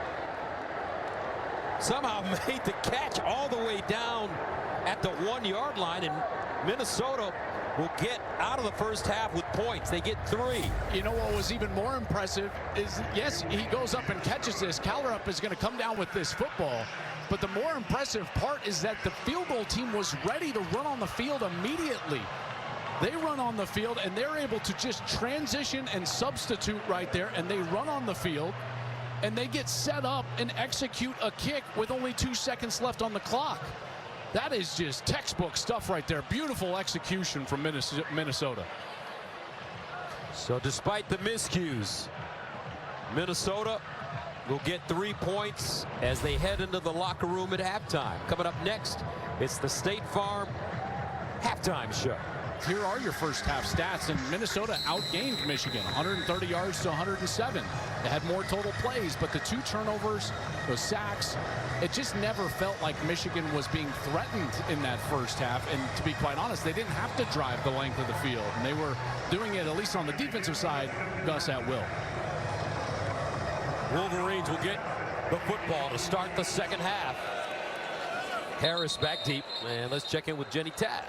Well, there were so many highlights, Gus, defensively that you guys pointed out. Obviously, Sharon Moore was disappointed in the way they ended that half. He said, we just have to finish. Of course, I will be addressing that with our group. Biggest adjustment he wants to see from Orji, better job going through his progressions, but also our receivers need to do a better job at getting open for him. Now, PJ Fleck said that's something we practice every day. It was very big for them to get those points before the half, but this is about a response in the second. They didn't have it against Iowa last week. He wants to see them respond right now.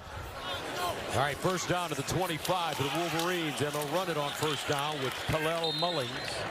They'll gain a yard. Logan Redding defensively for the Gophers. You know, I was so impressed with that last sequence for Minnesota, and then, you know, we go into the half, and I think to myself, man, if they were that efficient to run their field goal unit on the field, why didn't they just run up and quarterback sneak it at the 1 or 2 yard line there to try to get a touchdown?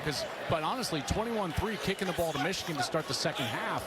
I just don't know how much that field goal gets you, but if they could have gotten a touchdown and really stole a whole possession, that would have been significant. Orji fires the football, incomplete. That one thrown a tad bit high. Tyler Morris, the target, brings up third down and long. Third down was solid in the first half for the Michigan offense. They were 3 of 7. Orji on his first third and long ended up taking the ball and running. We'll see where they go here, and it's a combination. They've got to find someone that they can rely on the outside. To me, it really is Colston Loveland. He's going to be the tight end right here in the slot. Third down and 9 at the 26. Orji hit as he throws, got it away, not enough for the first down, but he stood in there as Bell made the reception. Tackle by Zaquan Bryant, an 8-yard gain on 3rd and 9. And an inexperienced route from Kendrick Bell. He's got to get there and stay past the chains. He comes all the way past the marker, the line to gain the 35-yard line. And now it's going to be 4th down, and Sharon Moore is going to keep the offense on the field. You see the hit Orji takes. Gus, Orji and the offense back on the field. Let's see if Sharon tries to draw Minnesota offside. 4th down and 1. Well, they snap it, and they run it. And second effort for Mullings. Gets a first down, but it was dicey. Boy, that spin back to his left is what's going to get him the first down. There is nothing there. As he's going up into this right side, it's not there. Bang, he's stonewalled. Great job by that defense. There's the spin, and then just the leap forward. He needed to get the ball all the way to the 35-yard line. He got it just past the 35 as Bryson came up, Coleman Bryson, number 16, and tried to prevent him. And boy, what a great spin and second effort. First down, Michigan at the 36. Here's a pitch. Outside, and Mullings going to that short side, able to break tackles and pick up positive yardage. He'll get 3. And last week, how big was 4th down? This was the opening possession of the game. They get a 4th down, and it set the tone for Sharon Moore. Then they get a 4th down later in the game, a snap later. Mullings took it the distance, and then, of course, to end the game with the offense on the field, they get the touchdown inside of a minute. 3 different times they went for it on 4th down, one of them in their own territory like we just saw here. And again, Sharon Moore trying to establish an identity for this new young offensive line. 2nd and 7 at the 39. Orji underneath. Nice throw. Great catch. Colston Loveland. A 10-yard gain. Here's what I love is that if you're going to get a slant right here in the interior of the field, that ball has got to be on the frame or on the face mask of the wide receiver. That's exactly where Orji puts it. You see some flashes right here from Orji, some timing, some ball placement, and it's better than we saw against USC. So every week you'd like to see a little progression from this new quarterback. Coach Klatt, what's the easiest throw for a quarterback? I think that it's the slot slant route. I think that's a very easy throw because you can just basically hammer it right on the frame of the wide receiver. First down at the 49. Orji steps up in the pocket. Orji has to make a decision, doesn't make it quickly enough. He'll lose yards on this play. Alex Orji trying to buy time and just couldn't. His legs are going to end up being a factor in this season. There's no doubt. He's just too athletic and too dynamic. But right now what they're trying to do with his offense is try to establish what can we do throwing the football. They've simplified some of the structures for today, and they're trying to get him to just read right through the progression, make those reads, and be decisive with the football.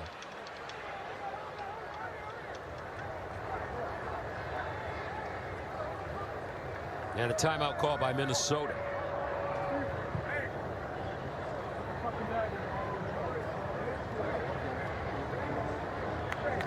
I think that PJ Fleck, he wants a conversation with the official on the far side there about, I don't know, about maybe Alex Orji stepped out of bounds. Maybe he was unhappy with the spot.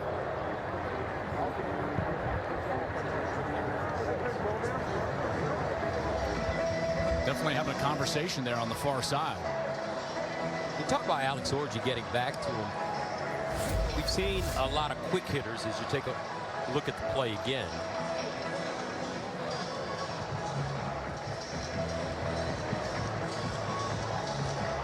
Baranowski giving chase. Where did he step out is the question.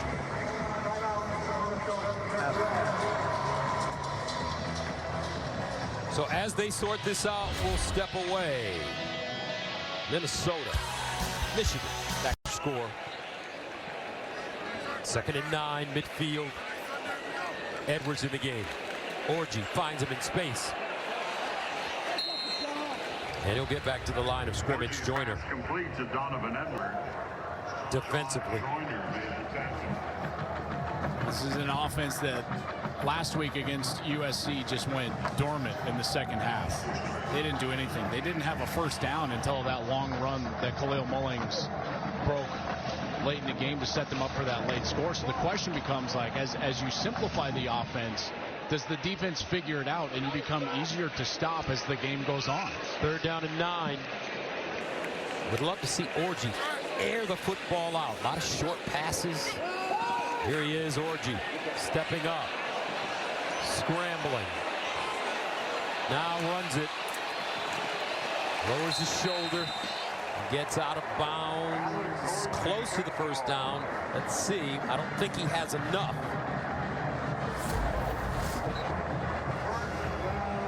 Well, he gets a block right there from Donovan Edwards, and then he's going to lower the shoulder as well.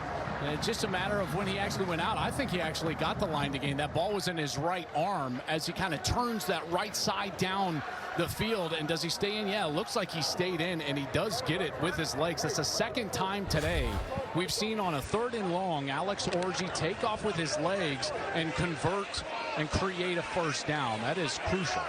First down at the 41. Edwards gets through the hole. Nice run. Donovan Edwards gains 6. Jack Henderson on the tackle. As Jack Henderson makes the tackle. I tell you what, this is a nice job by that offensive line, providing a good hold there for Donovan Edwards, who bursts through, and a good physical run, in particular on first down. You talk about throwing the ball. What makes it easier to throw the ball? Gus, this situation, 2nd and what I would call medium or even short. This is a great time to throw the ball. They need 4. Edwards in motion. Reverse. This time, Moore. And doesn't fool a lot of people. Well done by this Minnesota defense led by Ethan Robinson. A loss of 3. Trying to get a little bit creative there in the run game. Just wasn't there for Frederick Moore, a guy that they're high on. They like his speed on the outside, but that backs him up now. And they'll face another one of these 3rd and mediums here. 3rd and 6 here. Alex Orji has got to find his main guys. I do find it interesting. Donovan Edwards is on the field here. He is the 2nd running back. He's right there. I think he's one of the 3 or 4 best pass catchers Michigan has. They want to get him in space. Here's Edwards. Tries to turn it up. Not a lot of running room. Minnesota celebrating. Only a gain of 2. Jack Henderson again brings up 4th down. I think if he gets inside of 3 yards there, 4th and 3, they probably go for it. But 4th and 4, good play by the defense, and Sharon Moore is going to send the kicking unit on the field. Dominic Zabata, he's been wonderful this season when given an opportunity for this Michigan team. Comes into this game 5 of 5 with a long of 55 yards. This one from 53. And good. He has been dynamite this season. 24-3 Michigan.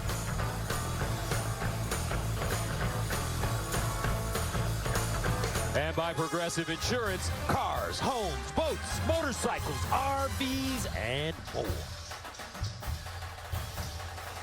Welcome back, 24-3. Zapata now 6 for 7 from 50-plus yards in his career for Michigan.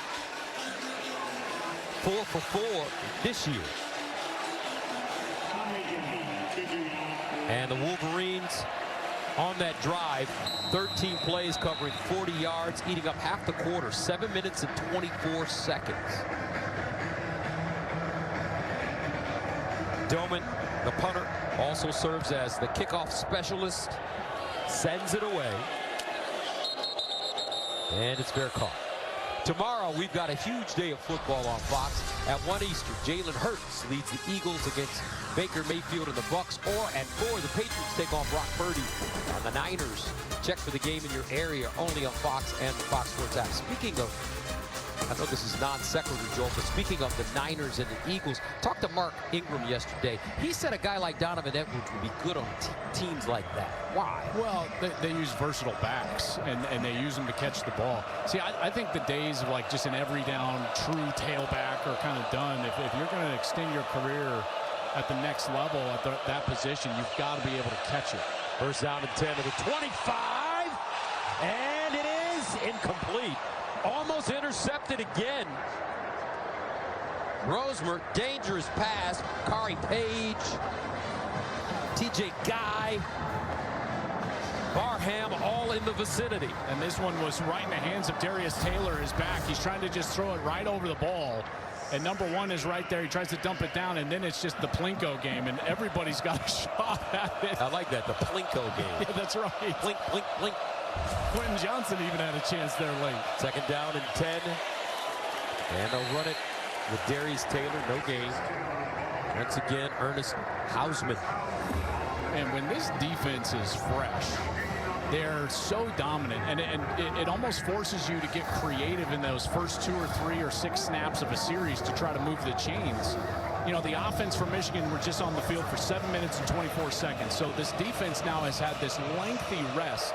It's a defense that can really get after it. Now it's 3rd down. You just think like, okay, where's the pass rush coming from? 3rd down and 10 of the 25.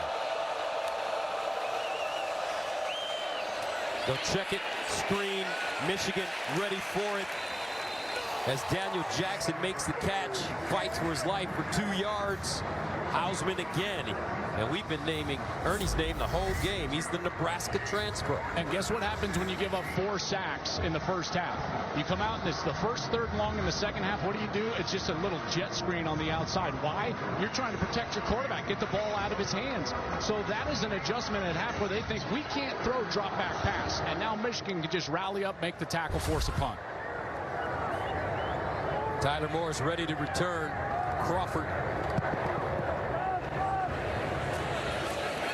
Morris from 25, hit, stays on his feet, and finally gets knocked out of bounds at the 27, a 52-yard punt and a 3-yard return.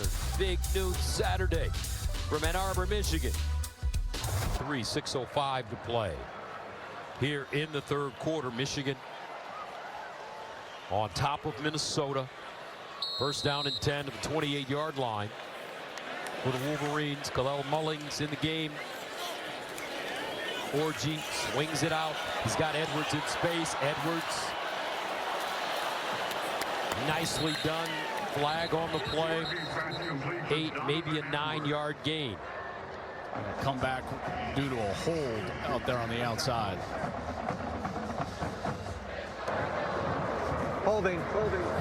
Offense number 3. 10-yard penalty.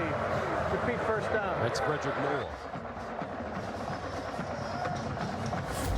He's the wide receiver nearest Edwards when he catches the ball, and he's just tackling. He just tackles Jack Henderson. He didn't even put his arms up. Sometimes I laugh like that because it's just so obvious. Yes. He's out there, he's trying his best, but he just tackled him. When in doubt, bring him down. That's right. That's right. Maybe they won't throw the flag. Who That's knows? right. You never know. First down and 19 at the 19.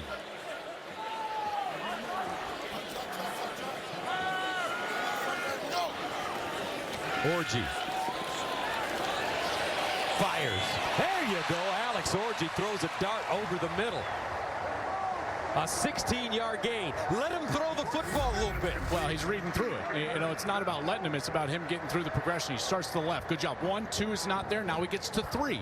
So that's development. You see, you read that all the way across the board, Gus. He starts to his left. His eyes work across the field, and he's going to go to his first open receiver. It's Kendrick Bell. He gets the catch, and now it's 2nd and short. So a quality rep there from Alex Orji. It's not always just like, okay, we're throwing it down the field this time. He's got to work through his progression and make the offense work for him. That was his longest pass of the day. 2nd and 3. Looks like a timeout, Michigan. Michigan, they're first of the half.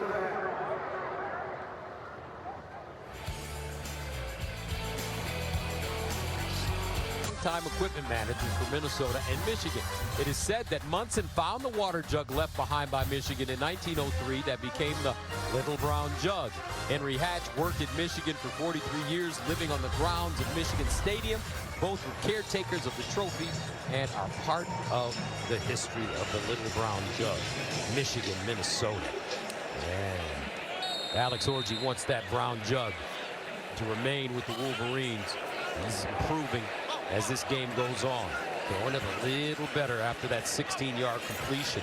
2nd and 3 at the 35. The handoff. Edwards, first down. Donovan Edwards. With a nice run of 10 yards. Don, last week, 14 carries, 74 yards, and a touchdown. I love what they're doing right here. Is they're getting into this 2-back set. Mullings is providing kind of that feature back role, and then Edwards now becomes this guy that you can throw it to on the outside. He can line up everywhere. They're motioning him from wide receiver to the backfield. Joel, is that a trap play? What kind of play is that coming back like that? Well, he kind of wraps it back to the opposite side, and the offensive line there is bringing a guard, so it's really kind of a counter play. Orji. And intercepted. Intercepted by Minnesota. Ethan Robinson. Alex Orji throwing his first interception of the season. And he has him. I mean, this is just a really poor throw from Alex Orji. Colston Loveland here, number 18. He's wide open. He's got to deliver that ball on the frame. He cannot float that ball towards the middle of the field. There's only a single defender there, so if you're going to bend that player, you bend him towards the outside, not back to the interior.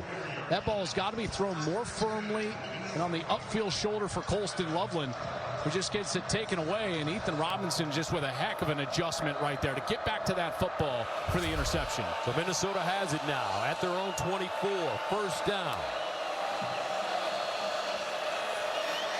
Brosmer finds his man, Taylor. And Darius Taylor with the first down, tackled by Zeke Berry, gain of 11. This is their chance. Minnesota has got to start moving a bit quickly because they know that the Michigan offense is going to be methodical. So the expected number of possessions left for Minnesota is just barely above 3. And in a 3-possession game, they got to move quickly. First down at the 35. Here's Taylor. This time on the ground. 4-yard pickup. Hausman.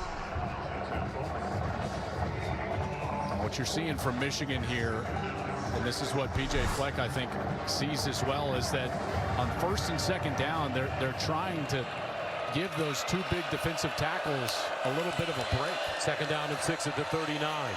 Over the middle. Safe play. Taylor. Hausman for Michigan. 3-yard pickup. So Mason Graham and Kenneth Grant are not on the field here on some of these 1st and 2nd downs. They're trying to get them a bit of a spell so that in a pass rushing situation or in a big situation, they'll jog back on the field here. So Minnesota just put extra offensive linemen on, and now the big 2 defensive tackles back on the field, 78 and 55 for a 3rd down stop. 3rd down and 3 at the 42. Mason Graham. 320. Kenneth Grant. 340. Brosmer split out wide. And they'll run it. And a first down for Minnesota. Darius Taylor out of the Wildcat. And he does a great job here with the fake into the inside, and then he gets himself going out to the outside. Beautiful block there. The extra offensive lineman that comes in, mashes down the right side of the defense. That was Quinn Carroll, 77, with the best block there, and it springs Taylor for a bit of a crease and a first down. From the 46. Minnesota trying to find some rhythm offensively. It's been tough against this Michigan defense. Brosmer scrambles on the move. Oh, beautiful throw and a nice catch at the 30 as Brockington hauls it in, found a soft spot. There's a flag down in the backfield. Holding. Offense number 77. 10-yard penalty. Repeat first down. That's Quinn Carroll, the right tackle. And he gets caught grabbing the jersey of Derek Moore, number 8. So right in the middle of your screen right here. And as Brosmer comes out and breaks contain and runs out of the pocket, he's got a hold of the jersey now. The flag didn't come out, though, until Brosmer takes off. And then right there, the stretch of the jersey. And that's when the flag came out as Brosmer left to the right side. So first down and 20 at the 36.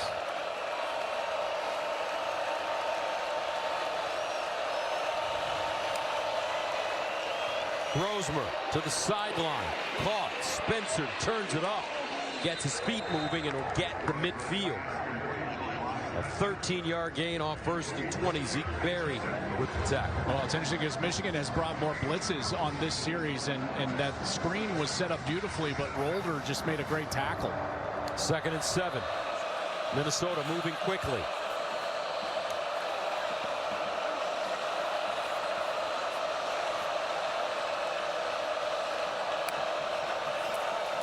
Here's Brosmer. Guns it and caught at the 40. Elijah Spencer. Gain of 11. First down. And you see how much slower the rush is after you can extend the drive now, and you get these guys tired, and Brosmer's got time to throw. That's what Texas did to Michigan. First down and 10 at the 40. Texas going side to side. Steve Sarkisian wanted to get Mason Graham and Kenneth Grant tired. Offside. Defense number 26 entered the neutral zone, caused the offensive player to react. 5-yard penalty. Remains first down. That's Rayshawn Benny out of Oak Park. He's a Detroit native, 6'4", 296, as we mentioned, and he wears number 26. What's up with a 300-pound guy wearing 26? Oh, man. Dreams of running back days past, maybe? I'm not sure. First and 5 at the 35. Brosmer, backside throw, and he has his man Taylor. Taylor with the first down as he gets to the Michigan 25. Stopped by Benny again.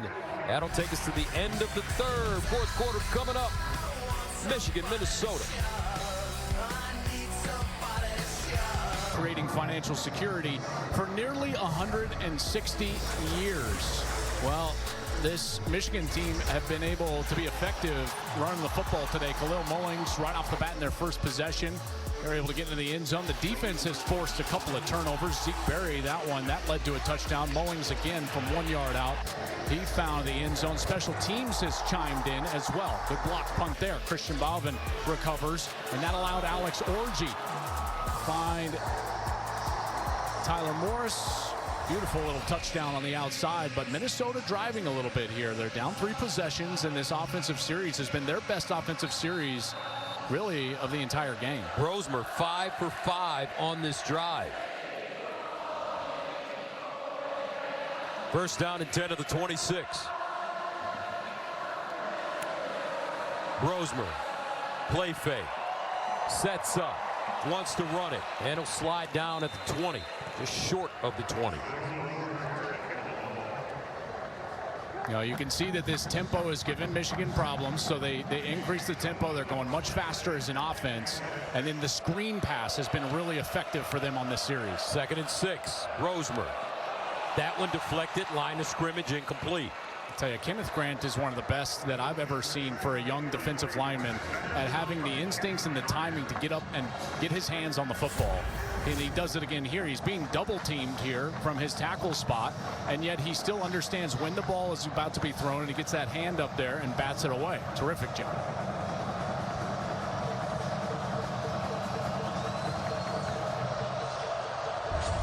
Third down and 6 for Minnesota. Maybe 4-down territory for the Gophers. I think so. 3-possession game now into the 4th. I think it is.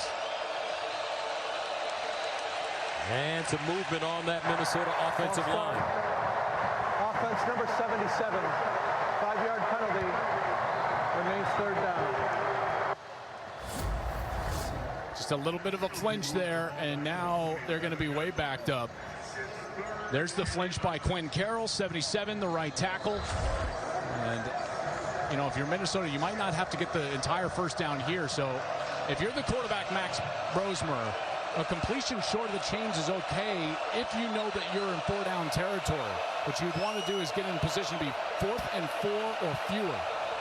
Third down and 11 at the 27. Brosmer under pressure, lets it fly, incomplete. Had a receiver. That was Jackson, who looked like he had a step, but Brosmer under a lot of pressure to get that one off. But Gus, watch, if he just hits the back on a check down, now you're going to have 4th and 5. So you've got a safety over the top, a corner deep. He just kind of launches it out of bounds. If he hits his back, Darius Taylor, he's got 4th and 5. 4th and 11, though, at the 27. Can Michigan get off the field? Minnesota desperately needing points.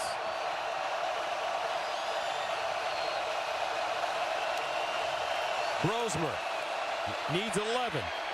That one again batted down at the line of scrimmage. Looks like Mason Graham this time, and there is a flag.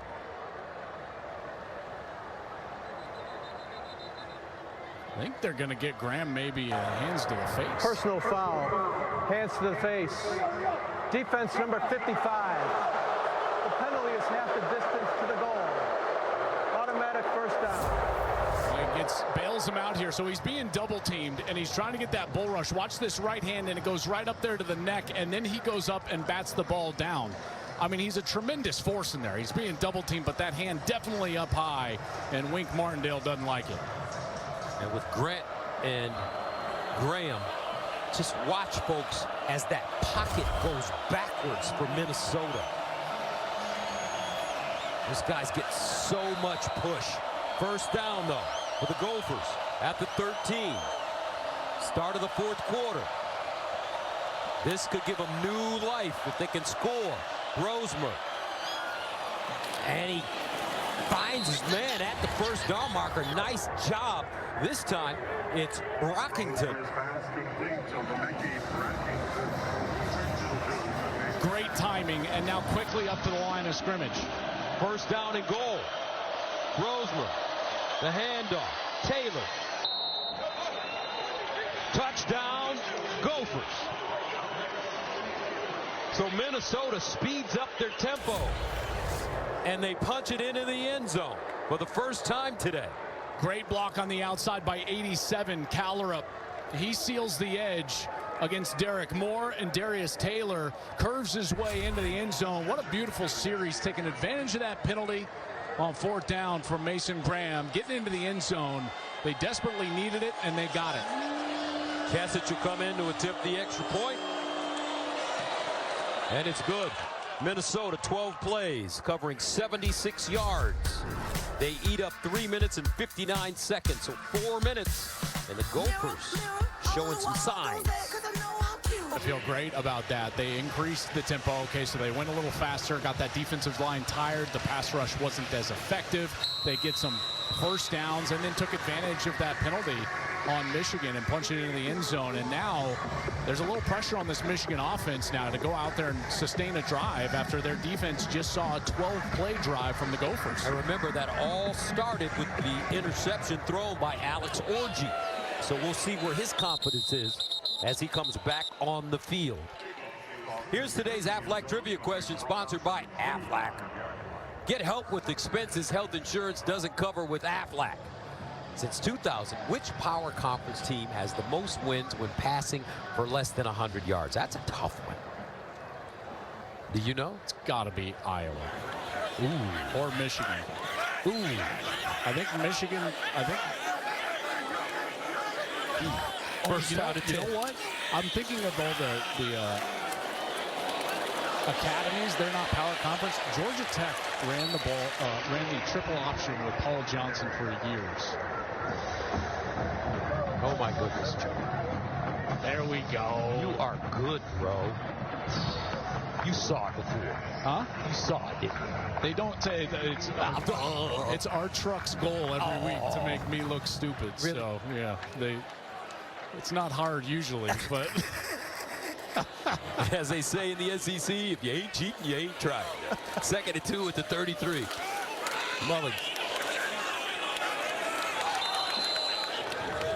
And that'll bring up a big 3rd down here, Joel. yeah, it sure does. And if you're Minnesota, listen, if they pop a big run here, fine, but you've got to sell out. This is it.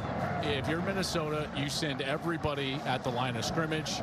You send the house. It's man coverage. You cannot put a safety deep here. This is your opportunity to get off the field. Put everyone up near the line of scrimmage. 3rd down and 1 at the 34. Coming back this way. Coming this way, coming this way, coming this way. And they do bring everybody, and they do tackle Michigan for a loss. What a job. Jalen, Logan, Redding, a loss of 3 on 3rd and 1. And what you get here is a miscommunication from the offensive line. So Preby, the transfer from Northwestern, he goes outside and just leaves the interior defensive lineman unblocked. And Logan Redding is right there for the stop, and Minnesota gets a quick 3 and out after their team on the offensive side went 12 plays. That is a perfect series for the Gophers. Jerome Moore, not a happy man. Different story for P.J. Fleck as Doman sends it away. Parrish with a lane. Bursting outside. Down the sideline. Tommy Doman can't stop him. Parrish all the way down to the Michigan 15.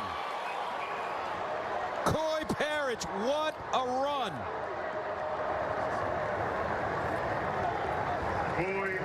And now Minnesota has more than life. Coy Parrish, what a tremendous return there on the left side. Thought he might go the distance here. Right there, this move to the outside, boom. Just a terrific job. Doman looks like he's going to have him, and he's able to just scamper out of that tackle from the punter before Bennett's able to get over there by the sideline and knock him out of bounds. Tremendous job setting up his offense, and now they have a chance now at 11:52. Now they've got all the time in the world, in particular with this Michigan defense having just faced 12 snaps and being tired back on the field. That's a 61-yard punt return. 1st and 10 at the Michigan 17 for Minnesota.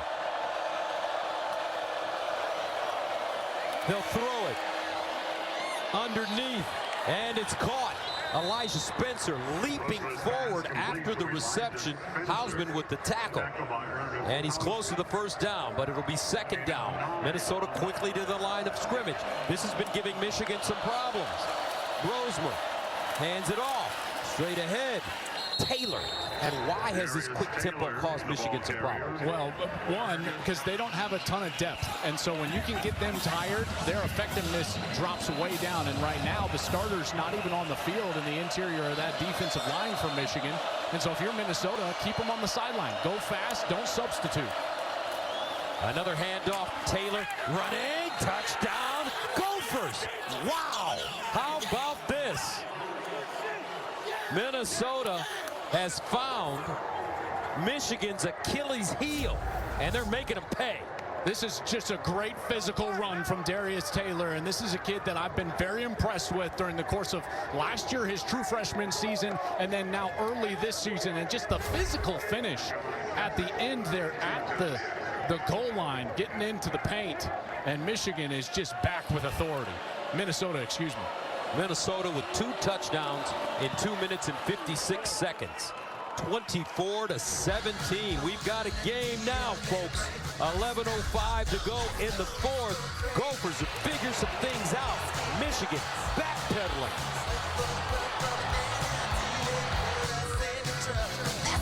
Minnesota found a wrinkle. They sped up the tempo, and it's changed everything. Michigan, they can't substitute. They're not as depthful as Coach Clickety Joel Klatt would tell us. They're getting tired. Minnesota making them pay for it as they send this one out of bounds. So, Joel, when you look at what Minnesota has done, it just shows you P.J. Fleck keeps his guys fighting, and they're right back in this football game. Yeah, I love what they've done on the offensive side, and then they've taken advantage when the Michigan offense has made mistakes. We saw Alex Orji throw the interception. They had a long drive and scored a touchdown, and then they got out there and they got a 3-and-out when they needed it most. And that's, again, what I would do if I was on defense for Minnesota right now. If Alex Orji completes a couple of passes, good, tip your cap, but you're not just going to let them run the ball. Send everybody at the house. And they'll pitch it. Mullings chopped down after a 2-yard gain. Lindenberg. Let's go downstairs to Jen. Well, in terms of Michigan and their offense, important to note that they're playing without their leader, their O-lineman Miles Hinton. He remains on the bench right now, helmet not in hand. I've been told he's out for precautionary reasons, guys, but it'll be doubtful for his return today. You know, and that's big, Jenny, because that left side of the offensive line, he was their left tackle, is where they went when they needed it most last week against USC. That's where they trusted the most of that offensive line. 2nd down and 8. And they'll run it. Mullings. Michigan, their last 2 drives, an interception and a 3-and-out. Mullings gains 6 on 2nd and 8. John Joyner brings him down. So a big 3rd down and 2 coming up. Well, it looks like Ethan Robinson, the corner, is down here for Minnesota. And maybe cramping up. You know, even if we'll step aside here, folks. Michigan up against it. It's 3rd down. They're up 8 on 3rd down. Here's a big one here. 3rd down and 2 at the 33. The momentum has swung in a Minnesota's favor. Mullings in the backfield. Can he get the 2? They give it to him. And he will. Just powers his way through the hole. That's an opportunity there that's lost if you're Minnesota. Look at this, Gus. These 2 guys, they're just too far outside. You got to be up there forcing the run and forcing Michigan to think about throwing that football. You can't just allow the offensive line to come off with numbers and Khalil Mullings get behind his pads to run for 2 yards. That's an opportunity, I think, missed for Minnesota. You got to get everyone up near the line of scrimmage right now. So a 1st down for the Wolverines at the 38. Mullings remains in the game. Orji wants to throw it. Underneath. Caught. 1st down, Michigan. Nicely executed play. This time it's Colston Loveland with the grab.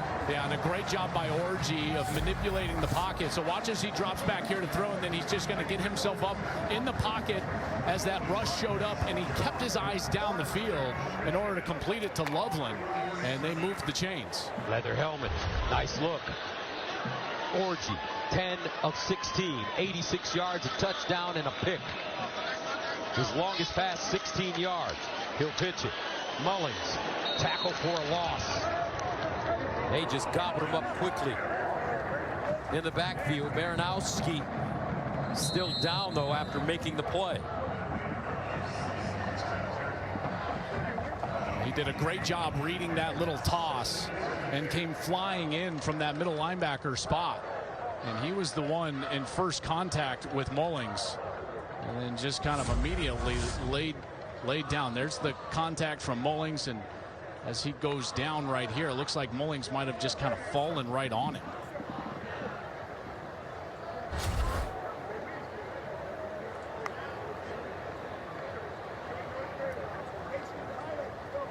Maverick Baranowski, Florida native. Well, he's been playing really well for them. Yeah, he tied his career high with 10 tackles twice this season against North Carolina in the opener and last week against Iowa. He's still down there working on that right shoulder. 17 Michigan on top of Minnesota, 8:47 to go. As Baranowski looks at that left shoulder. He's got some pain there. You can see it.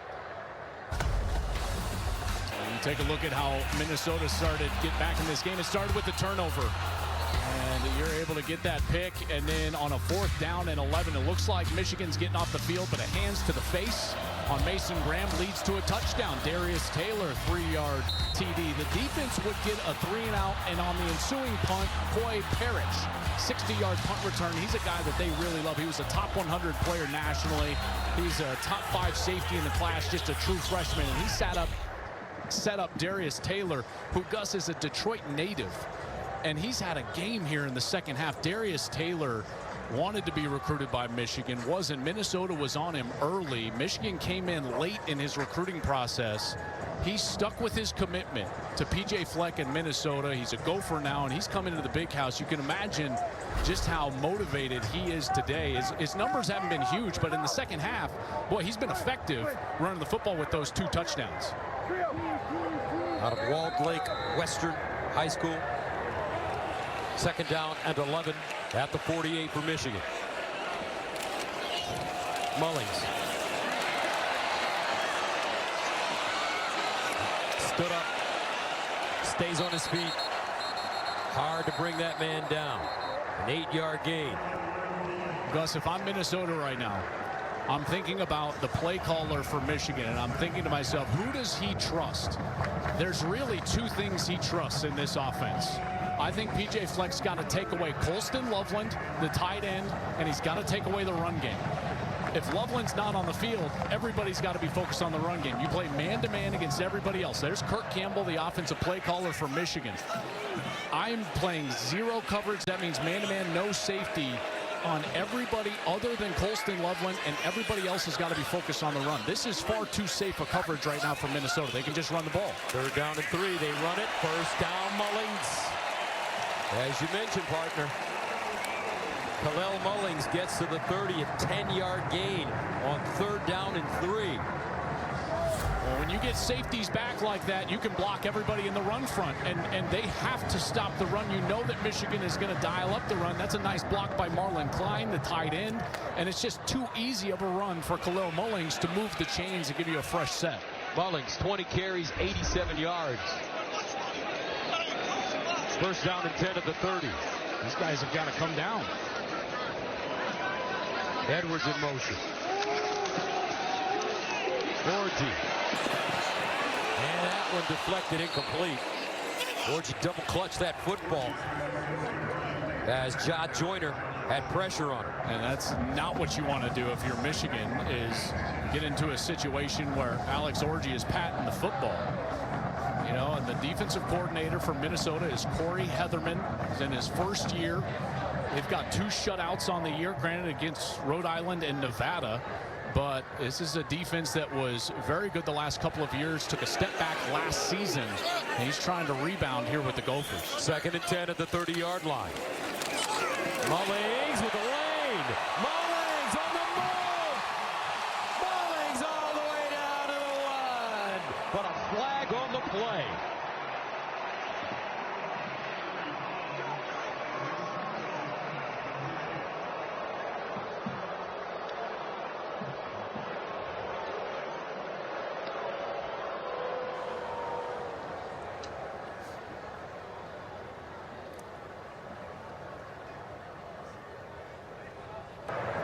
Holding. Offense number 5. 10-yard penalty from the spot of the foul. Repeat 2nd down. Well, here's what you got is a safety way back here. So guess what you can do? You can block everybody. Down, you get a kick out, and it's an easy run. Again, I don't know why Minnesota is playing their safety so far back. Mullings just takes off, and then the hold down the field against C.J. Charleston. Here's Charleston, hands way outside of the frame. And so that one's going to come back, and not quite a 1st down now, Gus. It'll be 2nd and short. They need a yard. Edwards changes sides. They'll give it to him, and he'll pick up the 1st. Boy, I just question what Minnesota has done on defense on this series. You know, now you're inside of 7 minutes. And you know that Michigan is going to have a hard time throwing the football. They've had a hard time, whether it was last week, even this week at times. Orji has just thrown an interception in this half. They need to get everybody up near the line of scrimmage. They desperately need to stop this series here and keep it within 10. First down and 10 at the 19. Donovan Edwards, the single setback. You know he can pop one at any moment. Edwards. And he runs into just a wall up front. But Gus, just strategy-wise, just peel out a little bit, okay, from this game. If you're Sharon Moore, it's second down. You take all the play clock. There is no reason to throw the ball here. You've got to think that with Zavada, their kicker, that they've got 3, which means in his mind he's got a 2-possession game in his pocket as long as he doesn't turn the football over. No passes, just handoffs, and you got to take the entire clock down to 0 on the play clock. Second down and 9 at the 18. Mullins. And gain a half yard, maybe a yard. Eli Mao. That was a mistake by Alex Orji. He snapped the football with 9 seconds left on the play clock when the game clock was running. This is inexperience, okay? So he shouldn't have broken the huddle yet. 22, 21, 20. The game clock is running. There's no reason to snap this football unless it's inside of 3 seconds in the play clock. 13th play of the drive coming. Third down and 8. Orji, low throw, incomplete. Stops the clock at 4:37, and it'll make it 4th down and 8. Yeah, I can't believe that sequence. That was completely mismanaged on the Michigan side from a clock perspective. Minnesota did not have their safeties down, but they could have taken at least 45 to 55 more seconds of game clock away from Minnesota, and in a 2-possession game that would have been enormous if he can make this kick. Zavada good from 53 and 35 yards. Coming up here. And good. So a 53-yarder and a 35-yarder for Dominic Zavada. We'll stay right here. 40-33 to go. 27-17.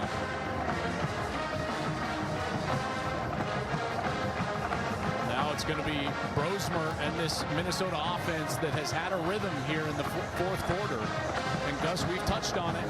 They've gone with the quick tempo, trying to get that defense tired.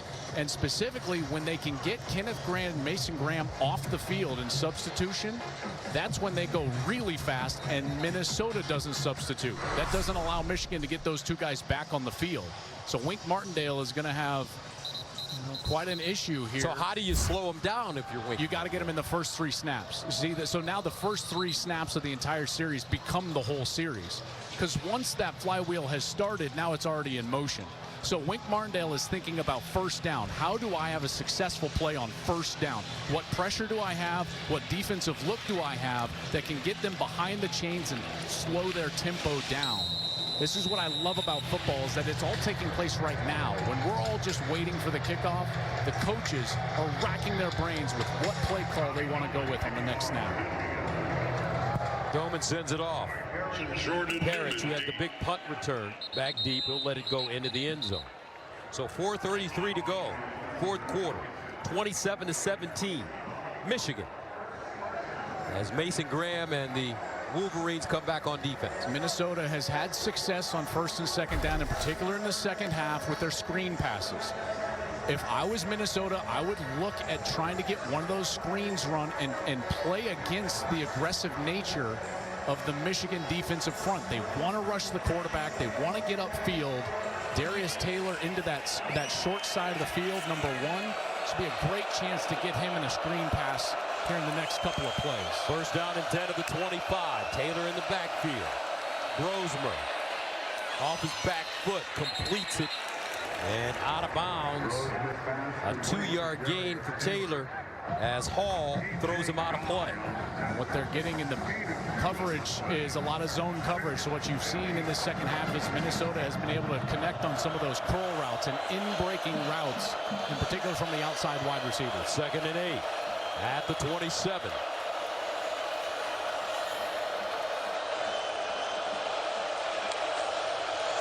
Brosmer Guns in the seam, and it's caught.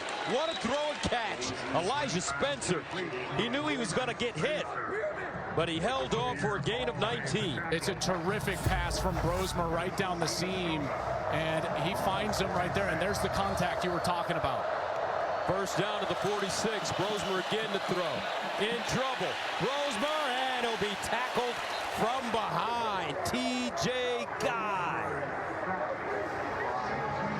T.J. Guy playing for an injured Josiah Stewart, and it should have been a flag for hands to the face because he gets his helmet ripped off by Ursery, the left tackle.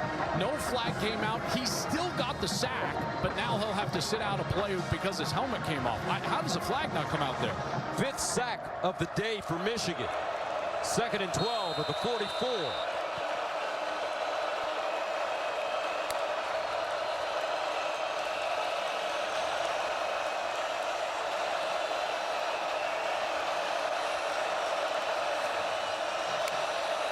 Brosmer.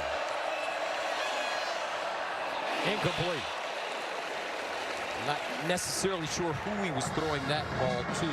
Rockington was in the vicinity. It was definitely miscommunication. Here's that last play. Watch as Guy, he gets that the hands right to his face, and the helmet came off, and he was still able to get that sack. But that's what I was saying. You see that big left hand. He's pleading with the official. He's like, how do you think my helmet came off?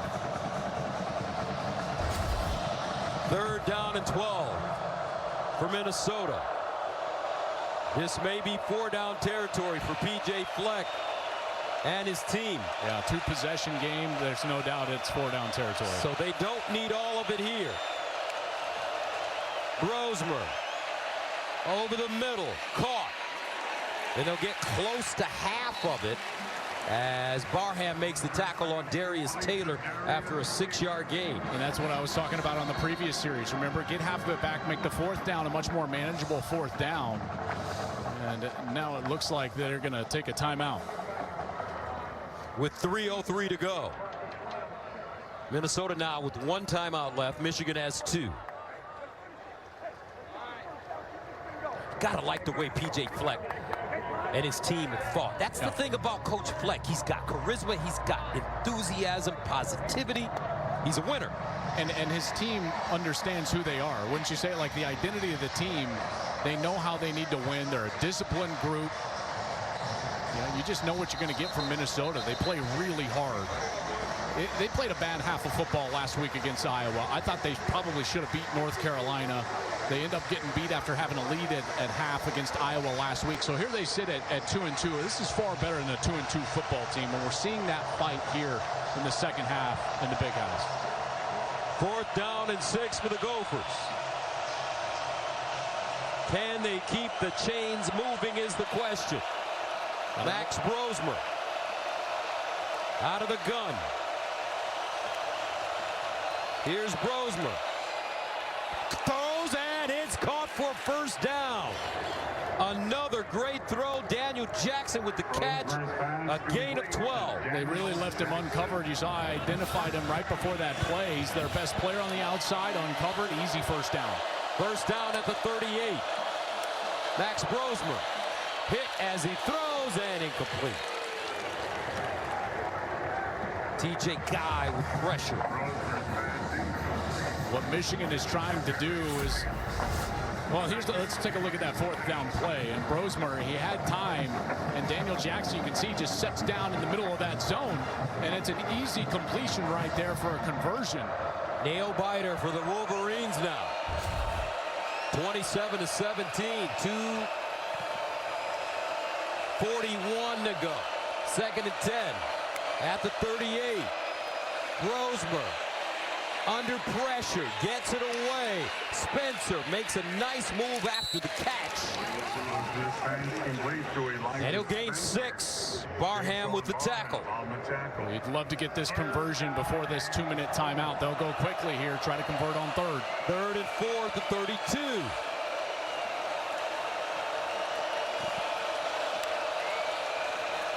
Brosmer with time. Fires. Caught. Taylor out of the backfield in a 1st down. A 10-yard gain. Man, I'm just impressed with Brosmer. He just keeps coming in there, hanging in that pocket, finding his check down. That one, Darius Taylor, another conversion, and Minnesota just will not go away. Taylor has a career-high 10 catches. 2-minute timeout, 27-17 Michigan. Down, and you're in a position where you're going to have to onside kick, whether you kick a field goal on this drive or you score a touchdown. So now you've got to think to yourself, okay, if we get to 4th and 2 or 3 and less, are we going for it and trying to score a touchdown on this drive, or are we going to take the 3 and then go ahead and try for an onside kick? So that decision needs to have already been made for P.J. Fleck on the sideline. Gophers with 14 points this quarter and looking for more. First down and 10 at the Michigan 22.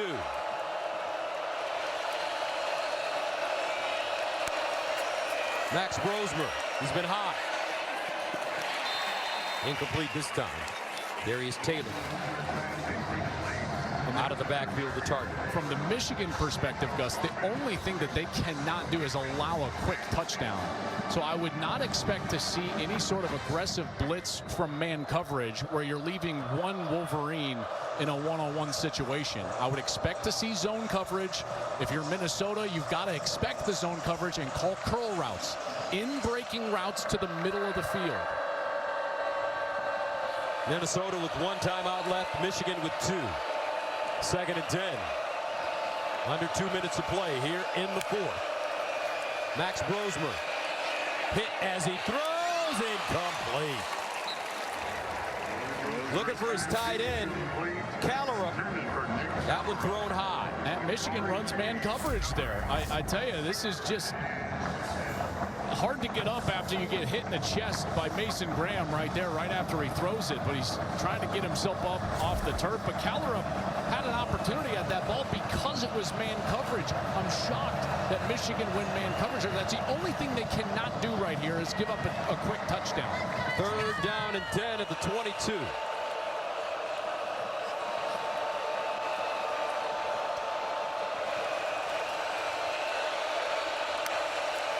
Brosmer, pocket collapsing underneath, caught. Spencer makes a move, still on his feet, and he'll go down inside the Michigan 5. A 17-yard gain. And that will make it 1st down and goal. And it looks like Makari Page is still down for Michigan after that play. Spencer, great route right there. And again, Michigan goes to man coverage, which puts a defender on an island. Great route from Spencer. Elijah Spencer, as he's trying to cut, there's his knee that actually was down. And so review probably should back that up just a few yards. Looks like about 5 yards as Makari Page came in there with the contact late. Here's that man coverage, Gus, I'm talking about. Look at that. You get beat one time, you could have found yourself giving up 6 points right there. And again, you should be in zone because it's the only thing that you can't give up as a quick touchdown. There's that left knee down clear as day. And I'm sure that they would put that back right about to that 12-yard line. Page, meanwhile, down. Senior from West Bloomfield, Michigan. A lot of talent coming out of that West Bloomfield area.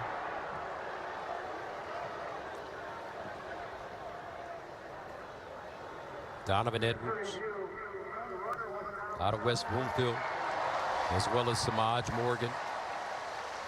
I'll tell you, this drive from Minnesota, it's been a lot of Max Brosmer, obviously, but he's hung in that pocket. That was a beautiful throw on that left seam. He's able to get a conversion there quickly on a 4th down. Gets a conversion right there to Daniel Jackson. A check down to Darius Taylor, who's been really good out of the backfield. 10 catches so far today. Brosmer there on man coverage. Elijah Spencer, the transfer from Charlotte, he gets loose. He's been a terrific player for them out of the slot. And it sets him up just outside of the 10-yard line, right about the 13, Gus. And Brosmer on this drive, 7-11 for 72 yards. And he's been hit a couple of times right in the chest. Just keeps bouncing back. Really love his ability to come back just outside the 12 continue to make plays. Please adjust the game clock to 1:48. So they're going to readjust the game clock to 1:48. 4th down and 1 for the Gophers. At the Michigan 13 now.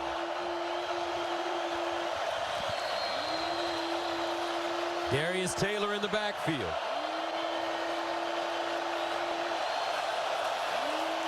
And the quarterback sneak it for the first down. Looks like he has it.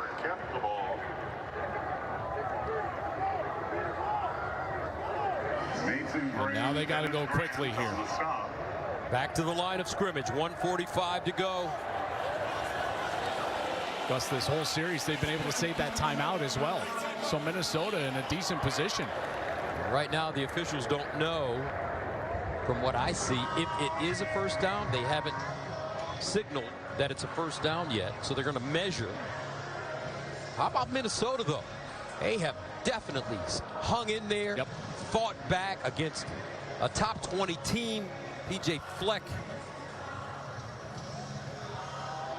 motivating his squad, and a first down for the Gophers. Minnesota trailed 24-3 in the third quarter.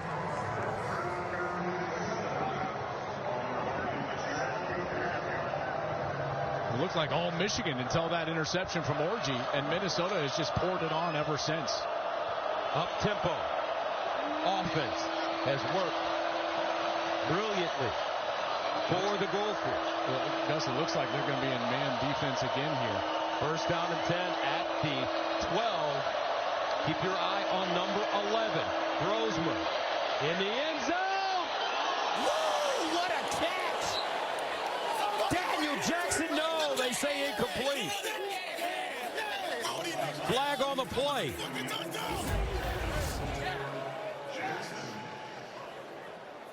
The flag came out, it looked like, for potential interference right there from Zeke Berry.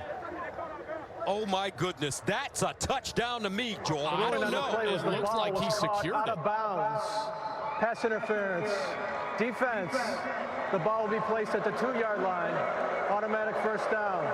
Oh no, that's secure. That's going to be a touchdown. That's a touchdown to me. No doubt about it, partner, and that was a terrific catch. Unbelievable for Daniel Jackson. PJ Fleck says it's a touchdown.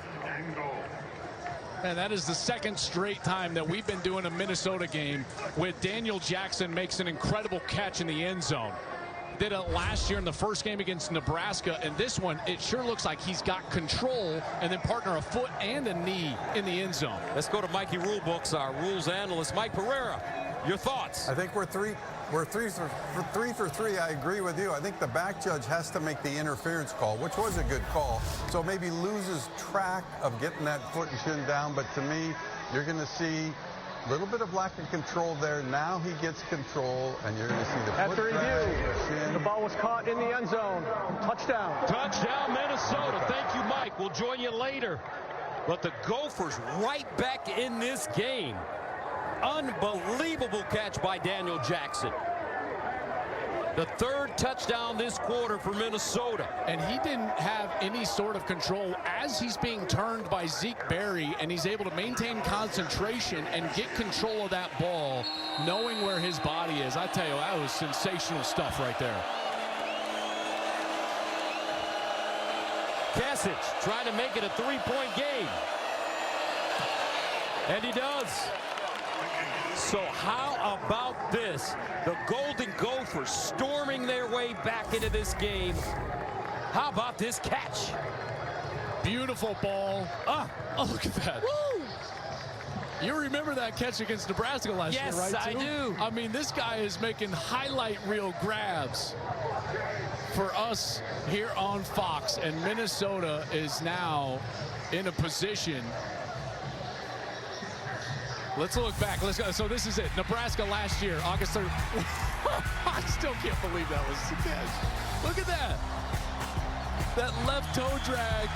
Daniel Jackson threw it down for us then, and he's thrown it down for us here. We called that game. Let's check in with Jen. I had a chance to ask him about that play this week, Gus. He told me, I love the big moments. When my team needs me most, I will deliver. And wow, we're seeing it from Jackson right now. He certainly delivered there. Onside kick now from Minnesota. All the hands team out for Michigan. This is it. Nice bounce. Scrambling around. Minnesota's got it. The Gophers have it. They've got it.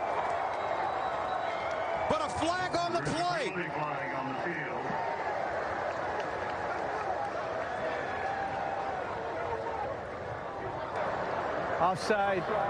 Kicking team number 49. 5-yard penalty from the previous spot. Re-kick. Well, watch top of your screen. Kesic is going to take off, and does he cross? Oh, man, just barely. That's Matt Kingsbury, a linebacker, number 49, that was just across. You know, that's going to back it up 5 and breathes new life for Michigan.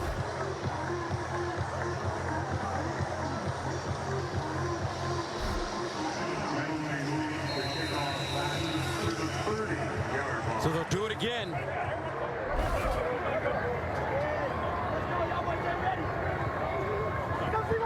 But this time, Michigan is there. Kalel Mullings secures it. With 1:36 to play, Minnesota with 1 timeout left. Michigan with 2. So, wow. With the 1 timeout, Gus, here's where we're at here. Michigan needs to run off about 20 seconds on their 4 plays. So they can't just kneel it, or else they're in a position where Minnesota could have a chance to get their hands on the football. So they're going to have to snap this football. It's P.J. Fleck, animated on the far sideline. He can't believe it. First down and 10 of the 38. Mullings, the pistol. They give it to him. He's met before he gets to the line of scrimmage. Minnesota forces a loss of 2. And they call that final timeout with 1:32 remaining in the 4th quarter. Let's go back to that onside kick. Yeah, Mike Pereira joins us. Mike, that looked kind of sketchy from an officiating standpoint. I don't think he's offside. I mean, if you take a look at the high shot like the all-22, I don't think he's breaking the plane. Watch on top, stop it right when the ball is kicked. And again, to us, as he's going, as we move forward here, there's the ball kicked. Was he offside? I'll tell you, it's so technical. To me, he's not, but it's awfully close. Nothing can be done, not reviewable, obviously. Boy, you would love it to be something that was clear and obvious, and that one looked like just a hair. 2nd down and 12 to the 40. No timeouts. Michigan. Shaky with the snap. Orji falls on it. A loss of 11. But the clock keeps running. Holy cow. Bredesen in the vision of Orji. Yeah, and that's a motion that I don't know if I would have in there, because he's trying to cross the snap and block in front of the ball. Look at Minnesota's like, oh my goodness, that ball on the turf looks awfully good. Jerome Moore, hands on his hip, just looking at the clock, praying for it to go down as quickly as he can. You know, and I'll go back to, I know it was a while ago, but Gus, on Michigan's last offensive series, because of when they were snapping the ball and the fact that they threw it on 3rd down, they gave a free about 45 to 55 seconds to Minnesota. And where are we at right now? That's right. 47 seconds left. This game could almost be over. It yes, absolutely does. And when you're a team like Michigan with a small margin of error, because this is not a team with shock and awe talent, okay? Yeah, they've got some first-round picks on the defense, there's no doubt, but this is a team that has to win with a very specific blueprint. And when you're outside of that blueprint, you don't do the things that are necessary, like working the clock, winning the turnover battle, which they haven't here in the 2nd half. Then it gets close, and that's what we saw last week in the 2nd half. We're seeing it this week in the 2nd half. So some sloppy play that has to get cleaned up if they're going to move forward here in the Big Ten and be successful. 47 seconds remaining. Minnesota out of timeouts. Michigan with 1. 3rd down and 23 from the 49. Mullins trying to get outside, and he'll be ridden down around the 45-yard line. 34 seconds. And that should do it. Michigan will survive. And the little brown jug will stay with the Wolverines. But P.J. Fleck and the Golden Gophers, outstanding performance. Outnumbered, outgunned by this talented Michigan team, but they fought until the very end. But the Wolverines will improve to 4-1 on the season as they hold on to beat Minnesota 27-24.